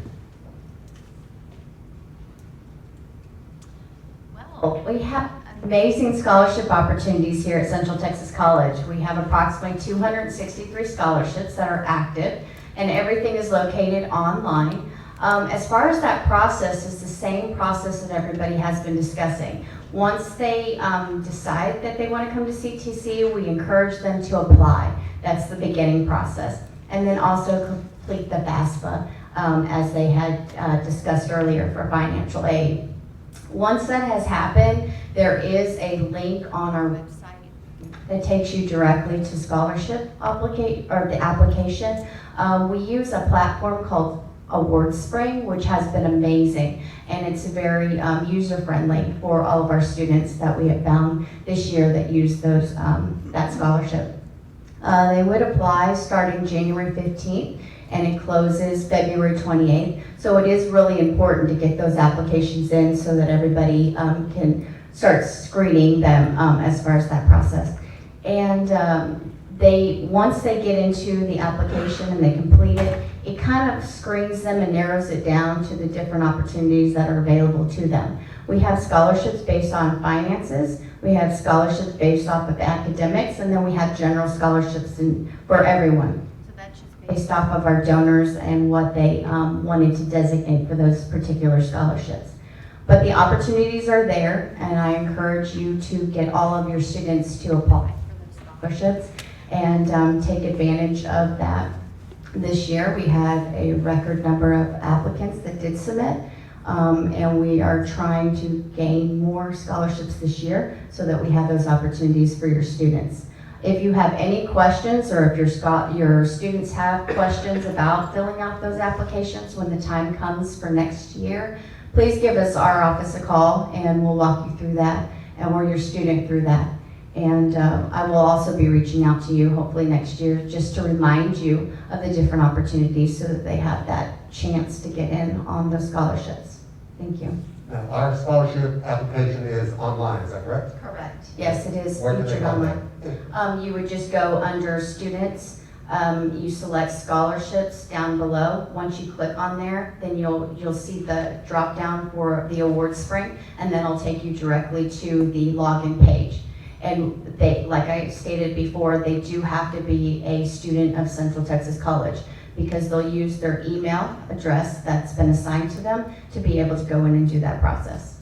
Right, and correct me if I'm wrong, but when the student applies or goes to that website, there's also a link to show them all the available scholarships for them. There are scholarships, as you said, academic-based, need-based, and so forth. And there's also scholarships that are designated for nursing students or industrial tech students or specific areas of study. So those are all out there. And also students can, one application is all that's needed for every scholarship that a student qualifies for. Is that correct? That is correct, yes. They would only need to submit one application. It will draw in all of the ones that they qualify for and give us a selection process when we go to screen them so that we can identify who would be receiving what scholarship. They can also receive multiples, so they wouldn't just qualify for one. They may receive 3 or 4, just depending on if they're selected once they the screeners go through, or the panel of judges that review the application process. Also, to speak on our scholarships, we have multiple opportunities to get not just 2 years paid scholarships here at Central Texas College, but they move on with them. So they're over at Central Texas, Texas University, yes, over there at Texas A&M Central Texas. So they can forward those scholarships over there with them, and we work very closely with their office so that we can facilitate that for students. So it's a great opportunity for them to get all 4 years covered, you know, and take advantage of that. Valerie, what is your deadline? The deadline is February 28th, so we've already met our deadline for next academic year. But January 15th is the opening date. So I encourage you to get on there and have your students look at those opportunities and apply for them. So February 28th is the closing date for those scholarships. And one thing about scholarships that students find intimidating is they have to submit all these essays. We don't have a big essay submission for our scholarships. No, actually we don't. It's a very basic, it just asks them, you know, what are their plans? Why are they seeking this scholarship opportunity, and how they think that this will benefit them in the future. We have some that really give us some details, and there's some that just don't. And not everything as far as that criteria is based off that essay. So I really encourage your students to get over there and fill that out, and don't look at it as a disadvantage to try to complete that essay. It's not all based on that. It's on their test scores, it's based off finances, it's based off of their GPA. There's different things that everyone's looking for when they do complete that application. Very easy process to pick your school. So, and speaking of one of the scholarships, the Eagle Warrior Scholarship is one that Ms. Basin alluded to, which students take here at CTC and then transition over to A&M Central Texas. So one of the questions that we get often asked is, students know what classes they want to take and they want to go to A&M Central Texas, but how do they start that process of identifying which classes are going to transfer and which classes are going to best suit for A&M Central Texas? So fortunately, students transferring to us from Central Texas College have a wealth of resources. A&M and Central Texas College have over 84 pathways outlined for students that specify exactly what courses need to be taken, whether they be taken as part of their dual credit coursework, their early college high school programming, during summer bridge programs. So if you go to our website, and also there's a transfer link on the CTC website, but if you go to ours, it's tamuct.edu/pathways and select CTC. You can search by either program or just review the full listing. We also have tools for counselors at both the high schools and the community colleges to identify how courses will transfer to A&M Central Texas. We've spent a lot of time making sure our articulation tables are up to date and accurate, both with core indicators, so that 010, 020 that we have to worry about, as well as the course equivalencies. So we have the entire we have built out the equivalencies for every course taught by a Texas public institution at the 1,000 or 2,000 level in our system, and it maps. So if you have a question about how your course that is being taught through dual credit or through at a community college, how it will transfer to A&M Central Texas, you can use that tool, which is our transfer equivalency system. And then we also have a degree scope system that allows you to actually program the courses and see how those courses apply to a degree requirement. So where does it fit? How is it going to apply? What other courses would the student need to take maybe as an elective? So whether you look at the PDFs that are available, you look at the actual degree plans on a degree audit system that we have open facing to all high school counselors and community college counselors to help facilitate that. The worst thing is for students to take courses that are not going to transfer or not help them achieve their goals. It's wasted money and wasted time, and so we spend a lot of effort. The other thing I would mention is we have released a new initiative called Transfer Central at A&M Central Texas. We are working to create a 4-year experience. As y'all may know, A&M Central Texas is the only upper division institution in the state of Texas where we only teach junior and senior level undergraduate coursework and graduate programs.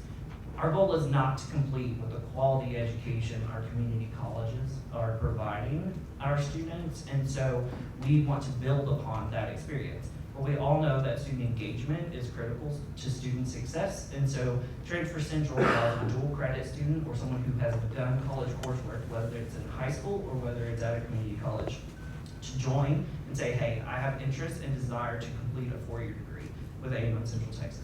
They get a counselor, they get a dedicated financial aid advisor, they get invited to exploratory events on campus, they interact with faculty, we host movie nights, drive-in movie nights, so it's trying to create a 4-year experience before those students so that they can build a connection to the institution, but there are lots of resources at our school. And then we also have counselors at the community college, at CTC, that are on site. So as your students are kind of making their way through and want to stop and ask questions, we do have people on site too. All right, got a question over here in the middle? Yes, so thank you again for having us, all of you. Given the heavy population of military families and the partnership with our military community and the military spouse as well, and this is our first year in Texas, so I'm learning a lot about particularly the aid piece and particularly the veteran side of things. Hazelwood Act is a conversation that's come up a lot in my office this year. So wondering if, and I'm looking at Ms. Pearl because I'm assuming that's you, if you could speak to what the general criteria is for Hazelwood and how do we get our students and families started on that, as well as VA side of things, the chapter 35, 6, help me? 35. I've got some people sitting at the back corner table. There's Patrice, are you still back there? Yes. I'm gonna let her address VA. I know enough to get me in trouble and I try not to advise too much else. But she's an expert and been with us for a while and can tell you the differences and the qualifications. Thank you. Okay. Where do you want to start first? You want to Start with Hazelwood. Okay. As far as Hazelwood goes, are you talking about as far as your husband? Has he transitioned out of the military as of yet, or is he? Well, she's just asking what is the basic requirement to qualify for Hazelwood. Okay, like, so this is a high school counselor talking to a student then. Okay, now as far as requirements for Hazelwood, your husband either has to be, I know, either a Texas resident or his home of record or place of entry has to be in the state of Texas. He has to have at least 181 days of active duty service, of exclusive of training. He has to have, I want to say honorable discharge.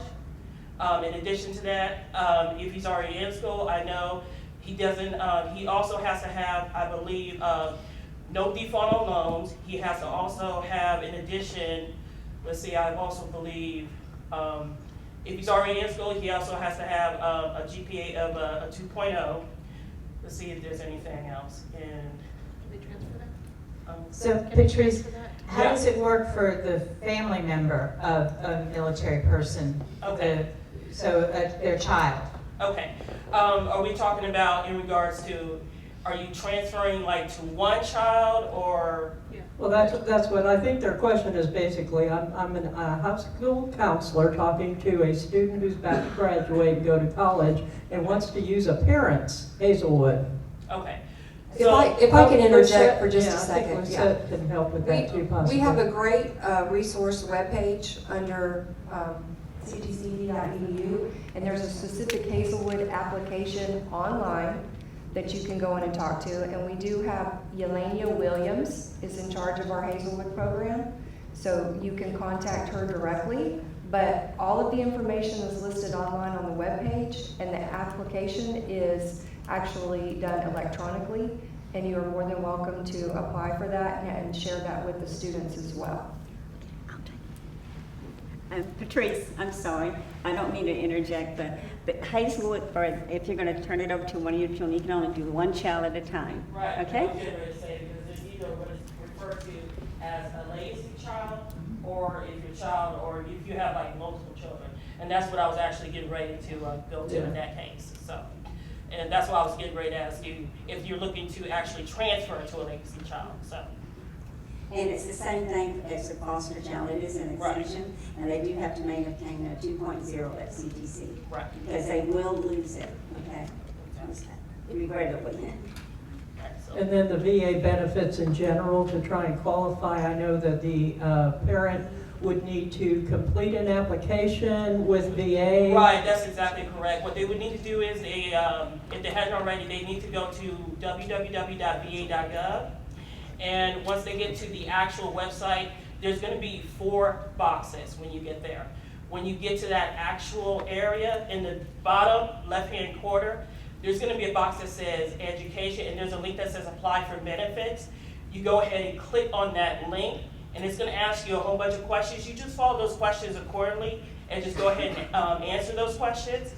And it's gonna take a little while, but you just go ahead and just fill out those questions accordingly. Once you go ahead and fill out those questions, pretty much, then after a while, you'll go ahead and get to the completion, and then what happens at that point, it's gonna take up to about 30 days, but you will receive what is called a certificate of eligibility.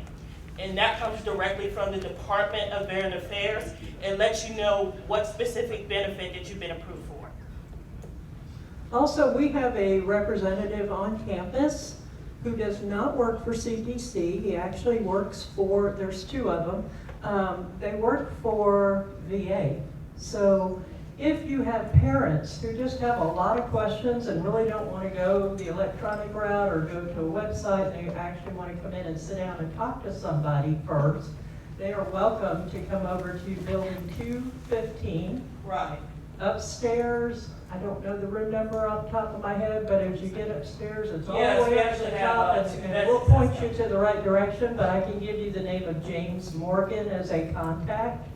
And he is amazing. He will sit down with anybody and explain, you know, what the process is. Because a lot of times I know dealing with parents with FAFSA applications, and I'm sure VA runs into this as well, that they don't want to do the electronic, the computer scares them. They don't want to get in there and work on the computer. They don't understand the process. They want to understand and have someone talk to them. So James Morgan, along with our VA department upstairs, is available at any time. And I always tell students when I'm out in the high schools, take a field trip. Come to CTC. Walk around, look at it, see what you think about the campus itself. Just don't wait till August to start doing all that. You can come out anytime. We're not a closed campus. They can come out and walk around, they can wander in and out of the buildings, they can come ask questions. And I know the schools used to do this, and I think with COVID it probably doesn't happen. With funding cuts it doesn't happen as much. But used to bring a busload of kids out, and we would just talk to these kids all day. And I enjoyed that experience because it really let the kids come out and see the campus, look at everything we have to offer, and find out we really are a real college. You know, we have everything a college can offer, and it's a beautiful campus, and we would love to have them just come out and walk around, bring their parents, take a field trip. Sometimes that's a little better than coming out when we're having the huge group sessions.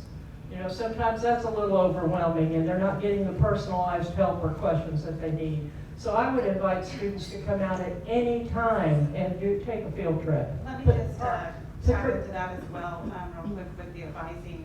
I know we've given you a lot of information, and we're so excited, and go to this website, go to that website. It's crucial that you guys talk with your advisors or with your students to have them get with their academic advisor as soon as possible. Tell your advisor, I'm Pell, I'm Hazelwood, I'm a foster care. You know, let us know. We will walk you through that process. It won't be us processing that for you in the academic advising office, but we're going to get you where you need to go. All of my advisors here have the information they need to know if they're a Pell student, if they're Hazelwood, VA, whatever the case may be. And I actually have a dedicated advisor who works out of VA. And so anytime you're working Hazelwood or Chapter 35 and they need certain things, they don't have to go to 2 different buildings. He's in that office, and he'll be able to help them with what they need to do on our side as well as for that funding side. And so I just want to say, yes, those websites are great. Go look at them. That information's great before you come. Arm yourself with power. But if you come and you haven't had a chance to look at it, sometimes I do that when I go to offices, and I'm like, I should have looked at your website first, but I didn't. Can you answer all my questions? That's what advising is for. So I just wanted to.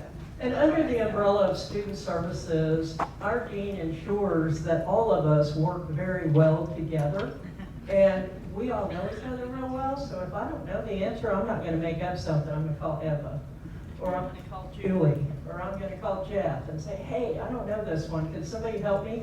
But we have the resources that your students need, no matter who they talk to. And if we don't know the answer in our specific department, we will send them back to whoever can help them. So they are sometimes just afraid. It's a big new experience. And I think the encouragement comes from just making them feel welcome here and take them by the hand if we need to and walk them around campus.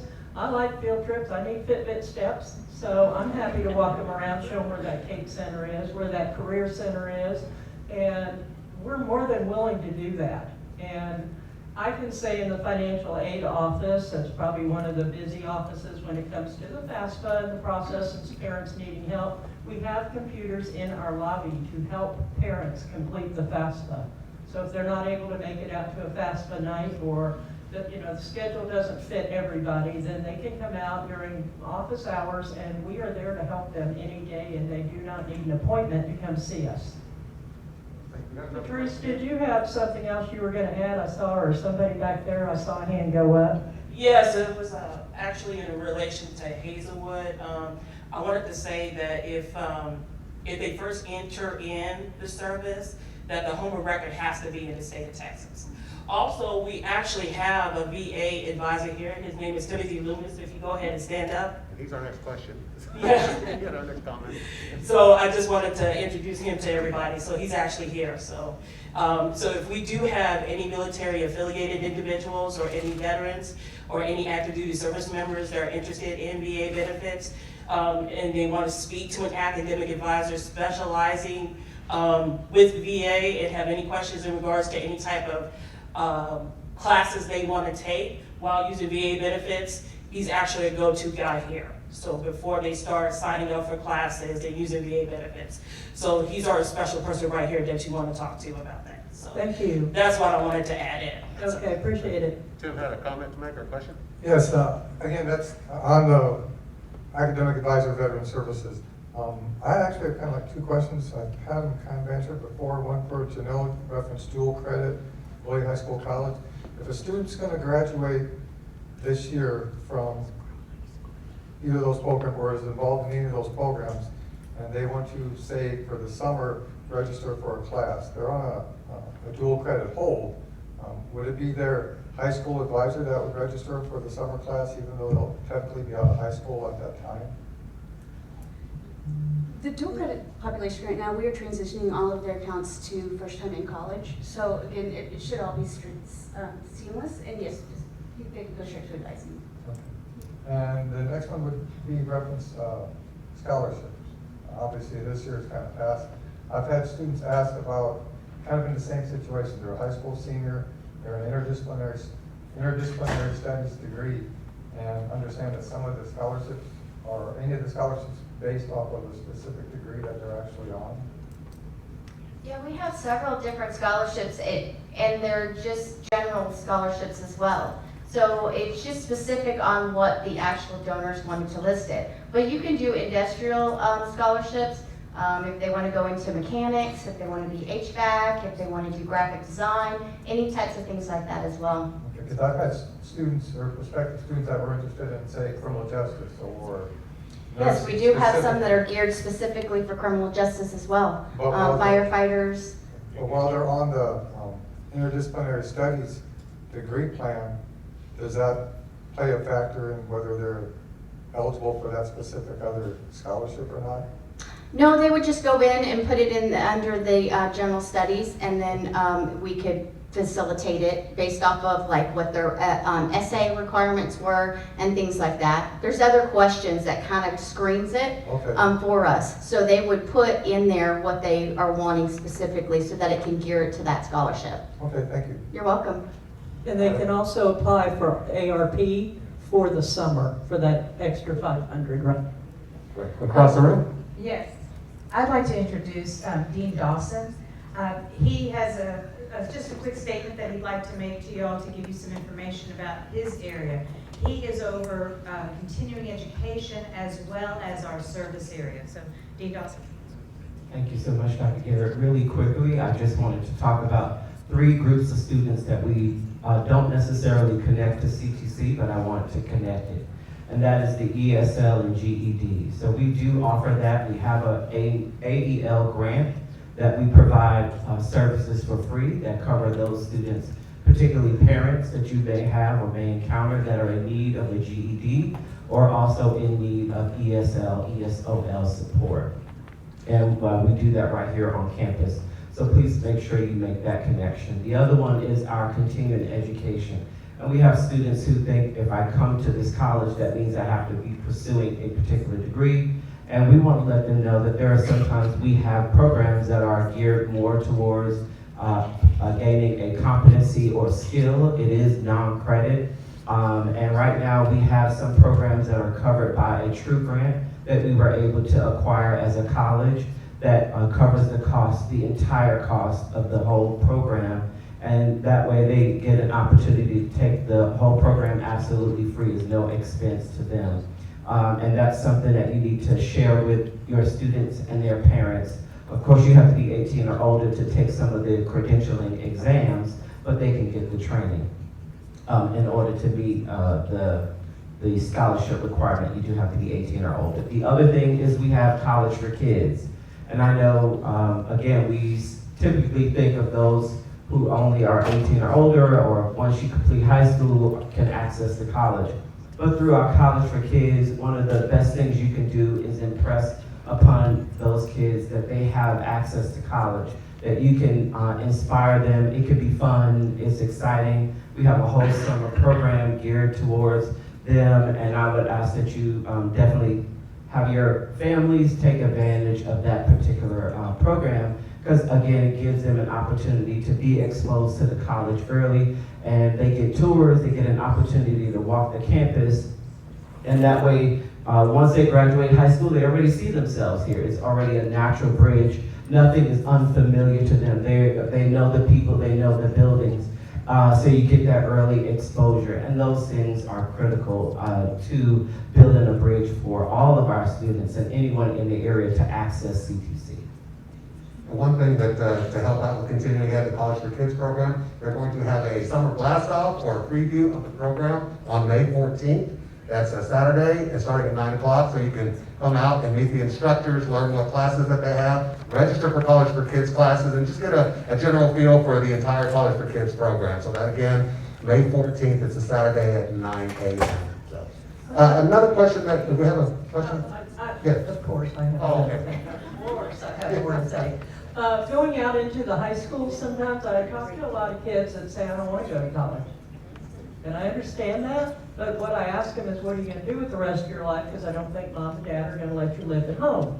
So at some point, you're going to have to figure out what you want to do. And I often will send those kids who are adamant, and I think what it is, they weren't great students. They didn't really like school. They're not good at math, science, English, or a whole lot of other things. And they just want to graduate and get out.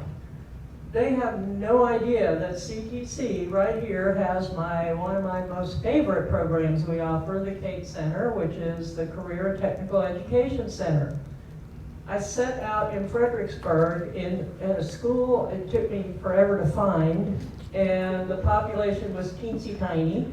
And I'm sitting there with a young man who was absolutely furious because his parents made him come to this stupid thing he didn't want to do.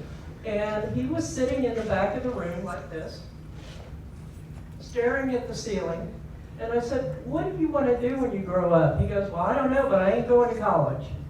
I said, okay, that's fine, but what do you want to do? What do you like? He goes, I work on my dad's ranch, and I like to weld, and I like to do this, and well, wait a minute. Weld? I know all about welding. It's my favorite program. I know nothing about it, but what I really liked about it, and this has been a few years, so they probably need more, but I told the young man I said, get out your calculator, put in this number for me, 2,080. So he puts in his calculator, 2,080. He goes, what's that? I said, that's how many hours a year you work if you're a full-time employee. Now, put in times 45 and tell me what the answer is. So he does the math and he looks at that and he goes, what's that? I said, that's how much a welder can make after they get a certificate that does not take 2 years to get. So selling that to students specifically that don't want that 4-year degree. And I've always said, everybody can't be a master's or doctorate and support the world. We need workers. We need people that can do that. I'm in and out on this mic. But we need workers that can do jobs that are out there and are available, and they need to be skilled. So you spend 9 months to a year getting a certification and you walk away with a skill.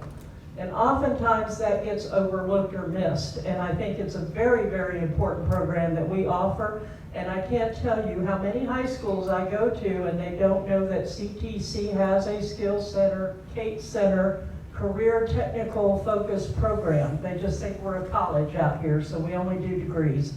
So we really want to focus on that. Yes, Steve? I want to add that the welding is my favorite program too, because that's what I first started with CTC, was the welding program. And it's, you know, there's automotives. You know, how many kids do you have in school there that love working on cars and do those sorts of programs? And automotives, there's so many different programs available. And if they want to talk to the expert, they just need to call Veronica Martin back there. She's going to help them sort out what all is available. We have office skills, technology, medical coding, those sorts of things. So everything does not have to be a degree. Absolutely, and we also have scholarships for each of those. So the welding program has a scholarship. So, yeah, As they does do. HVAC. Exactly, HVAC as well. We have a question in the back of the room, please? Yes, for the summer blast off on May 14th, would you happen to have flyers so that we can post in the schools? I think Dean Dawson does. I'll get them. Yeah, we'll post it on our website as well, and our social media. So, and we'll do a whole little press release in the newspapers and all the covers, so yes. The word will get out. All right, another question that comes up, what can you as counselors, what can you offer as, or resources are available to you as counselors to kind of steer a student in the right degree pathway or what courses to take as far as dual credit goes? Janelle, can you help us out with that? What resources? Yes, are available for counselors to kind of guide the students on a degree pathway to take as part of dual credit. We do have our partnerships with Plain ISD. We promote we have the early college high school, and then we also have that degree plan that they're working on is the interdisciplinary studies degree plan. With our STEM program, they do have, they're on the interdisciplinary studies, but they have 6 areas of emphasis that they can choose from, ranging from mathematics to biology to our chemistry. And then we also have our partnerships with Cocos Cove. We have automotive, we have welding, we also are starting a hospitality culinary arts program. So there are a variety of programs that we have that we're offering currently to our partners within the school districts. Right, thank you. I brought that up because Mr. Loomis had mentioned dual credit, so I know a lot of students come to you as counselors about the dual credit program. We have a lot of students that are in hospitality right now through KISD, so it's good to know that CCISD is going to expand as well with that, so thank you. And can I also add, we also have welding as well. So I know we spoke that earlier, so those are pretty good programs for our students. So there's a variety of programs our students have to choose from. Thank you for that, appreciate it. All right, any other questions out there? Talking a lot about scholarships and financial aid. Richard, do you have a question for us or a comment? Yeah, it wasn't really a question, more of a comment. Gentleman from Texas A&M, you were mentioning, a lot of the resources, student advisors and things like that. I actually worked with a member of your team through transfer sessions, and we did a Facebook Live session this past Monday, and they mentioned you guys have student coaches now. Would you be able to touch on that?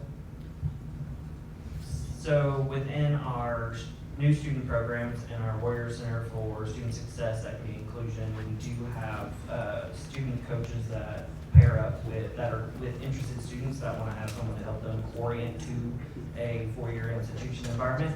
High school is different than college. College environments are different than university environments. They operate differently. And so those coaches are similar age students, similar interest area students, so they match them up so that it's kind of like a success coach, but not a staff member. It's someone that they can call or they can meet up with.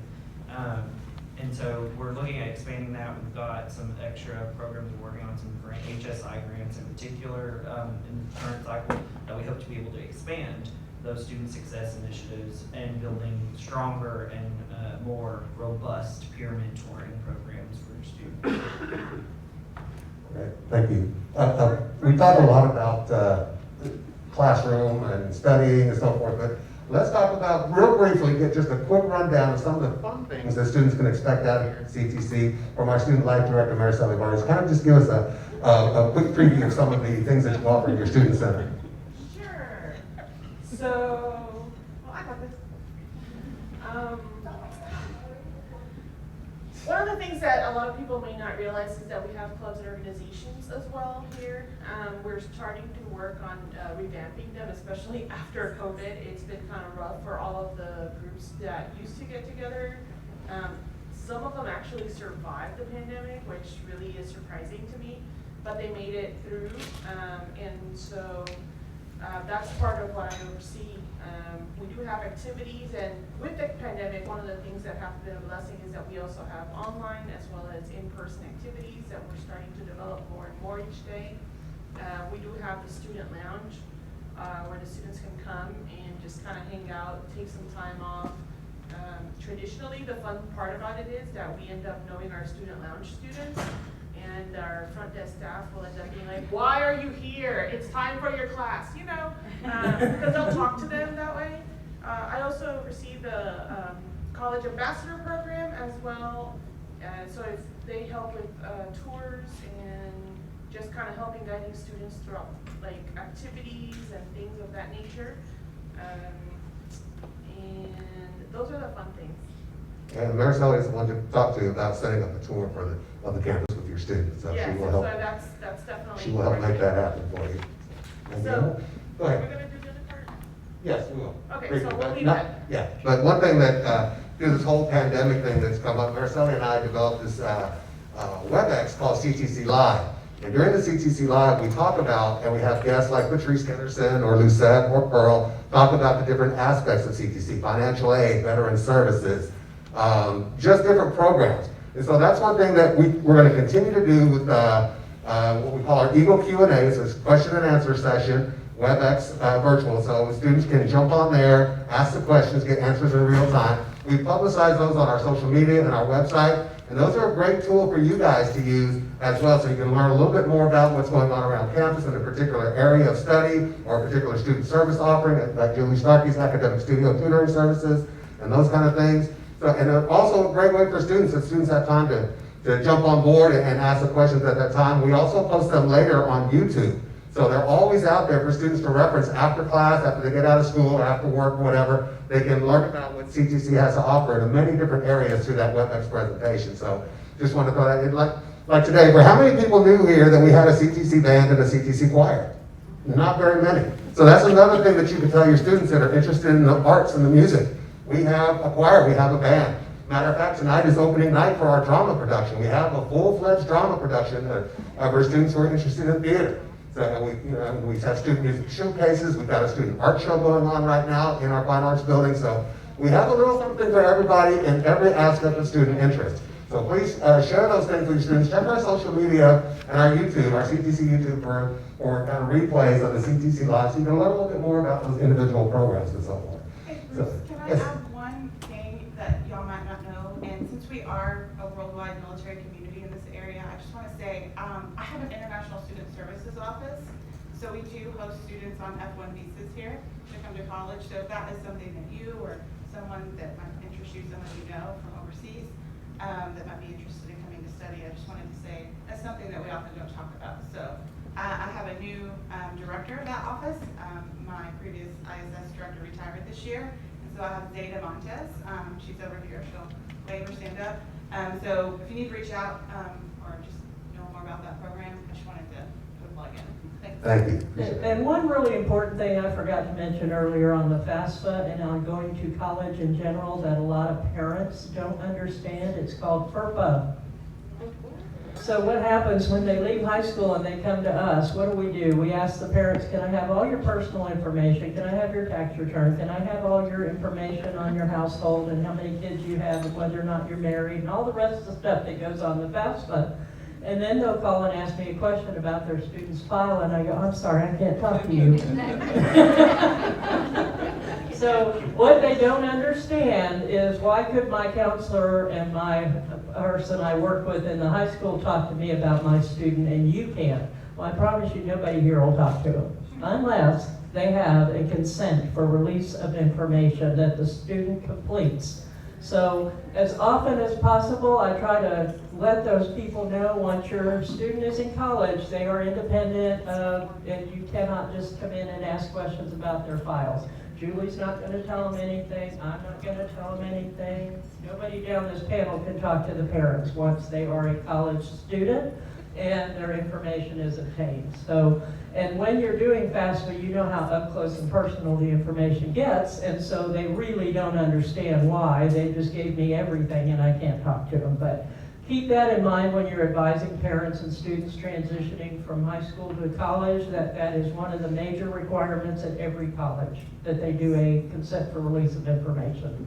Thank you. Great point, Carol. All right, let's turn it back over to Dr. Garrett. Thank you, panel. Can we give this panel a big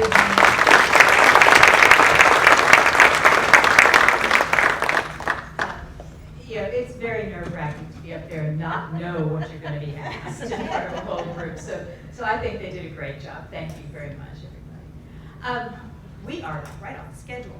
I have a little virtual tour to give to y'all, to let y'all watch, and I'm keeping my fingers crossed that the audio and everything works. And you met Marcelli a minute ago. She was speaking about the student life. And I'm going to ask her to come up after you see this to ensure that you don't have the wrong impression.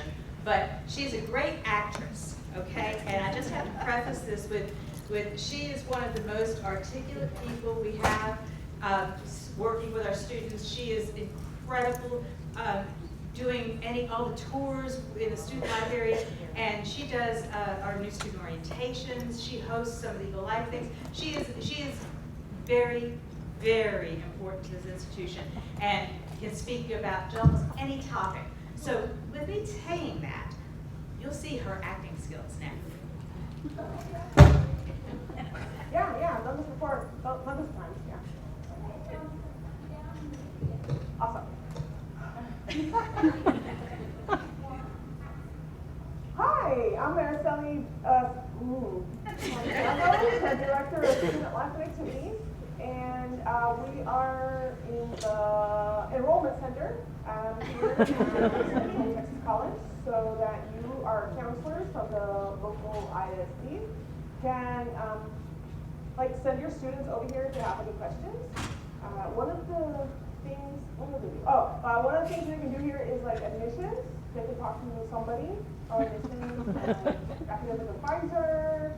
They can get their IDs once they're students, transcripts, pay for their classes. And then next door we have financial aid, veteran services, and disability support services. We have any students with that. So send our students our way, let us help you help your students. Okay?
It's just not enough for y'all.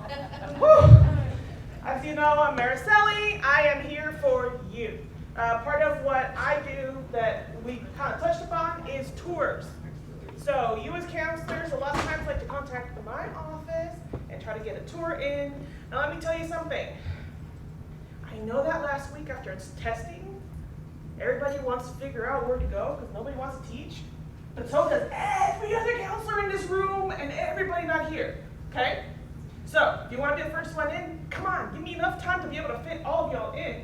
I want to give you tours. I want to give them to your people, to your students, make sure that they know what to do.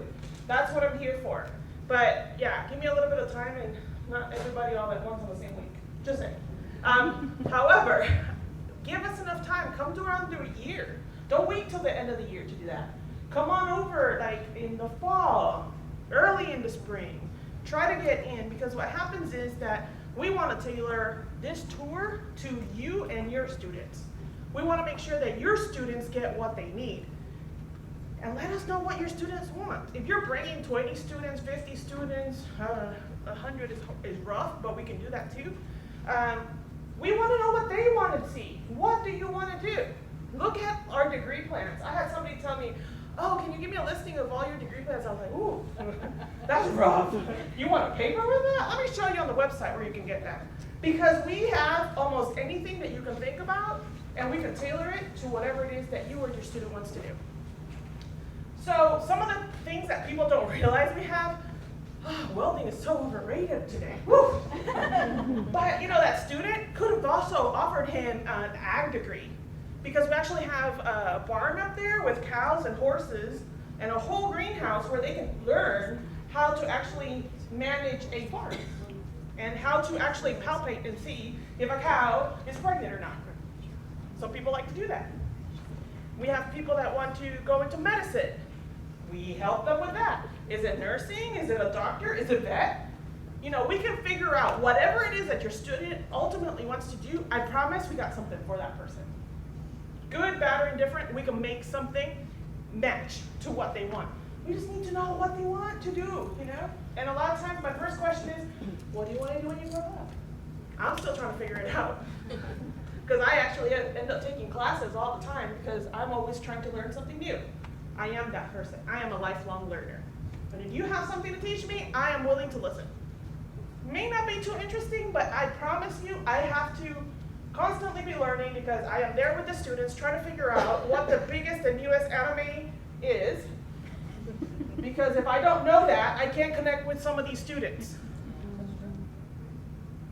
Counselors know, they walk around with these stickers and with these little drawing pads. You know the ones I'm talking about, right? So let us know. I have cards here, and I can go ahead and give those to you if you're interested. And you're welcome to contact me if you need to set up a tour, and we can figure it out.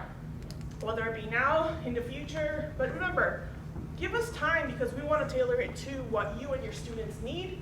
Not just, I don't like the, oh, it's just the standard tour. We just want to do a tour. That doesn't work for me. What do you want? Because we're going to make it for you. Same thing with individual students. If you want to send a student over, have them, let us know about it ahead of time. Because I want to make sure we're going to have somebody. I don't have a staff member all the time to be able to do tours, but we schedule something so that there is somebody here available to give a tour to your student. And if you send them, we'll give them a little paper saying, yes, they showed up, they were here. We give you that so that you can give them credit for coming to the college. That's another thing that we do. We are doing a lot of virtual tours too. So we actually will meet with people virtually and go over a lot of the information that they need. Sometimes they don't necessarily want to come see the campus. They just want to know, how do I start? Where do I begin? What's the process? I want to do this degree plan. Am I thinking about it correctly? And so we walk them through that. Hey, here's admissions. This is what you need to do. This is how you get through FAFSA. Have you thought about filling out the FAFSA? Have you done it yet? That kind of thing, a lot of the times it's what we do and make sure that we're answering those basic questions. If you have a group of students or a student, it doesn't matter, that maybe you can't bring them on campus because getting that bus can be rough, gas prices are high and they might only give you a bus for, I don't know, I know it's rough for some of the faculty and for the the counselors or the teachers to get a bus. If you can put a group together and you need us to talk to them virtually, we can set something like that up. There are options based on what your needs are. Just reach out to me and my staff, and then we'll try to figure out the best that we can on how to make it work for what you need. Make sense? Questions? No? No? No? Okay, so me and a few other staff members here are going to be available to you guys after we're done. If you have anything that you want to see on campus, if you want me to give you the guided tour, if you want to see some of these things that you have heard about and you maybe want to kind of get your eyes on it, you're welcome to let us know. We will go ahead and guide you and show you where some of these things are. If you need to go more into depth about how something works, we can do that. And that is something that we're going to be hanging out. So I'll be over here in my little corner after we're done. If anybody wants a tour, then please come meet me. And then if anybody wants a card, I have one too. Questions, doubts, worries, concerns, thoughts? Yes? How much time in advance do you like? Does your team like? 3 weeks preferred, because I'll tell you what, I have some schools or some groups that are 25, easy peasy, one person, I can knock it out. I have had some ISDs that have sent 120 students at once, and we can't just walk 120 students at once. You also want to be a little bit flexible, because we try not to do tours in like finals weeks, just because it can really affect some of our students if we're walking around and we have big groups walking around the campus. So there's a few things that we try to be cognizant of. And the more students you're planning on bringing, the more time we're going to need, because we want to make sure that we get it right based on what your needs are. But if you would give us, for a group, 3 weeks to a month is preferred. Hey, Mariceli, will you also explain the difference? That's a group tour, but the individual tours that your students can just go online to do that. Yeah, an individual tour right now, the online, I have scheduled Eagles, we call them Eagle Spotlight sessions, and those you can go ahead and register for, and we have those set up right now every Tuesday and Thursday at 11. If you need a different time, and as a counselor, you think that maybe you have a student that needs that, you've been telling them and they're not listening to you, and you need somebody else to tell them, I got you. We can set something up at a different time. I just need to know, give me a week or so we can figure out at least something that's individual does not take as long as a group would. A group one's just a little bit more complicated, and depending, if it's a big group, then I might have to bring other staff members from other areas to help me out. So we'll still make it work, but great question. What else? Going once, going twice? Thank you very much. Thank you, Mariceli. She is the perfect person for student life. She really, truly is so energetic, and the students love her. So thank you, and thank you for being the brunt of our joke. And I'd like to thank Lee back there. She's the one that had the brilliant idea to do this video for you guys. She came up with the whole scenario, and she filmed it. That was made especially for you. Now, I'm not saying we're not going to use it again with Mariceli's permission, but because I think it was very well done. Was it a surprise to you in that video that we have on-campus living, a residence hall? Was anybody surprised by that? Yeah. Yeah, some of you didn't know we did that. Yes, so please, if you've got students that need housing, we can handle it. And I don't know all the prices, Julie could quote that better, but it has meal plans included, and we have single and double rooms. So it's a great opportunity for students to get a little bit away from home if they like to. As you've heard today, CTC has so many opportunities for students. And we haven't even really touched on everything. I mean, you think that we gave you everything, but we haven't. There's so much more we could tell you. But I know you were overwhelmed with information. And I hope that you're taking something away, at least take away that we're here for your students. We want to help your students. We want them to come to CTC. And as long as they're student ready, we'll take them. Get them here, okay? Thank you for coming. coming. I appreciate your administrators' time for allowing you to come learn more about us. And if there's anything any of us can do for you, please don't hesitate to reach out. We are here for you guys. Thank you so much.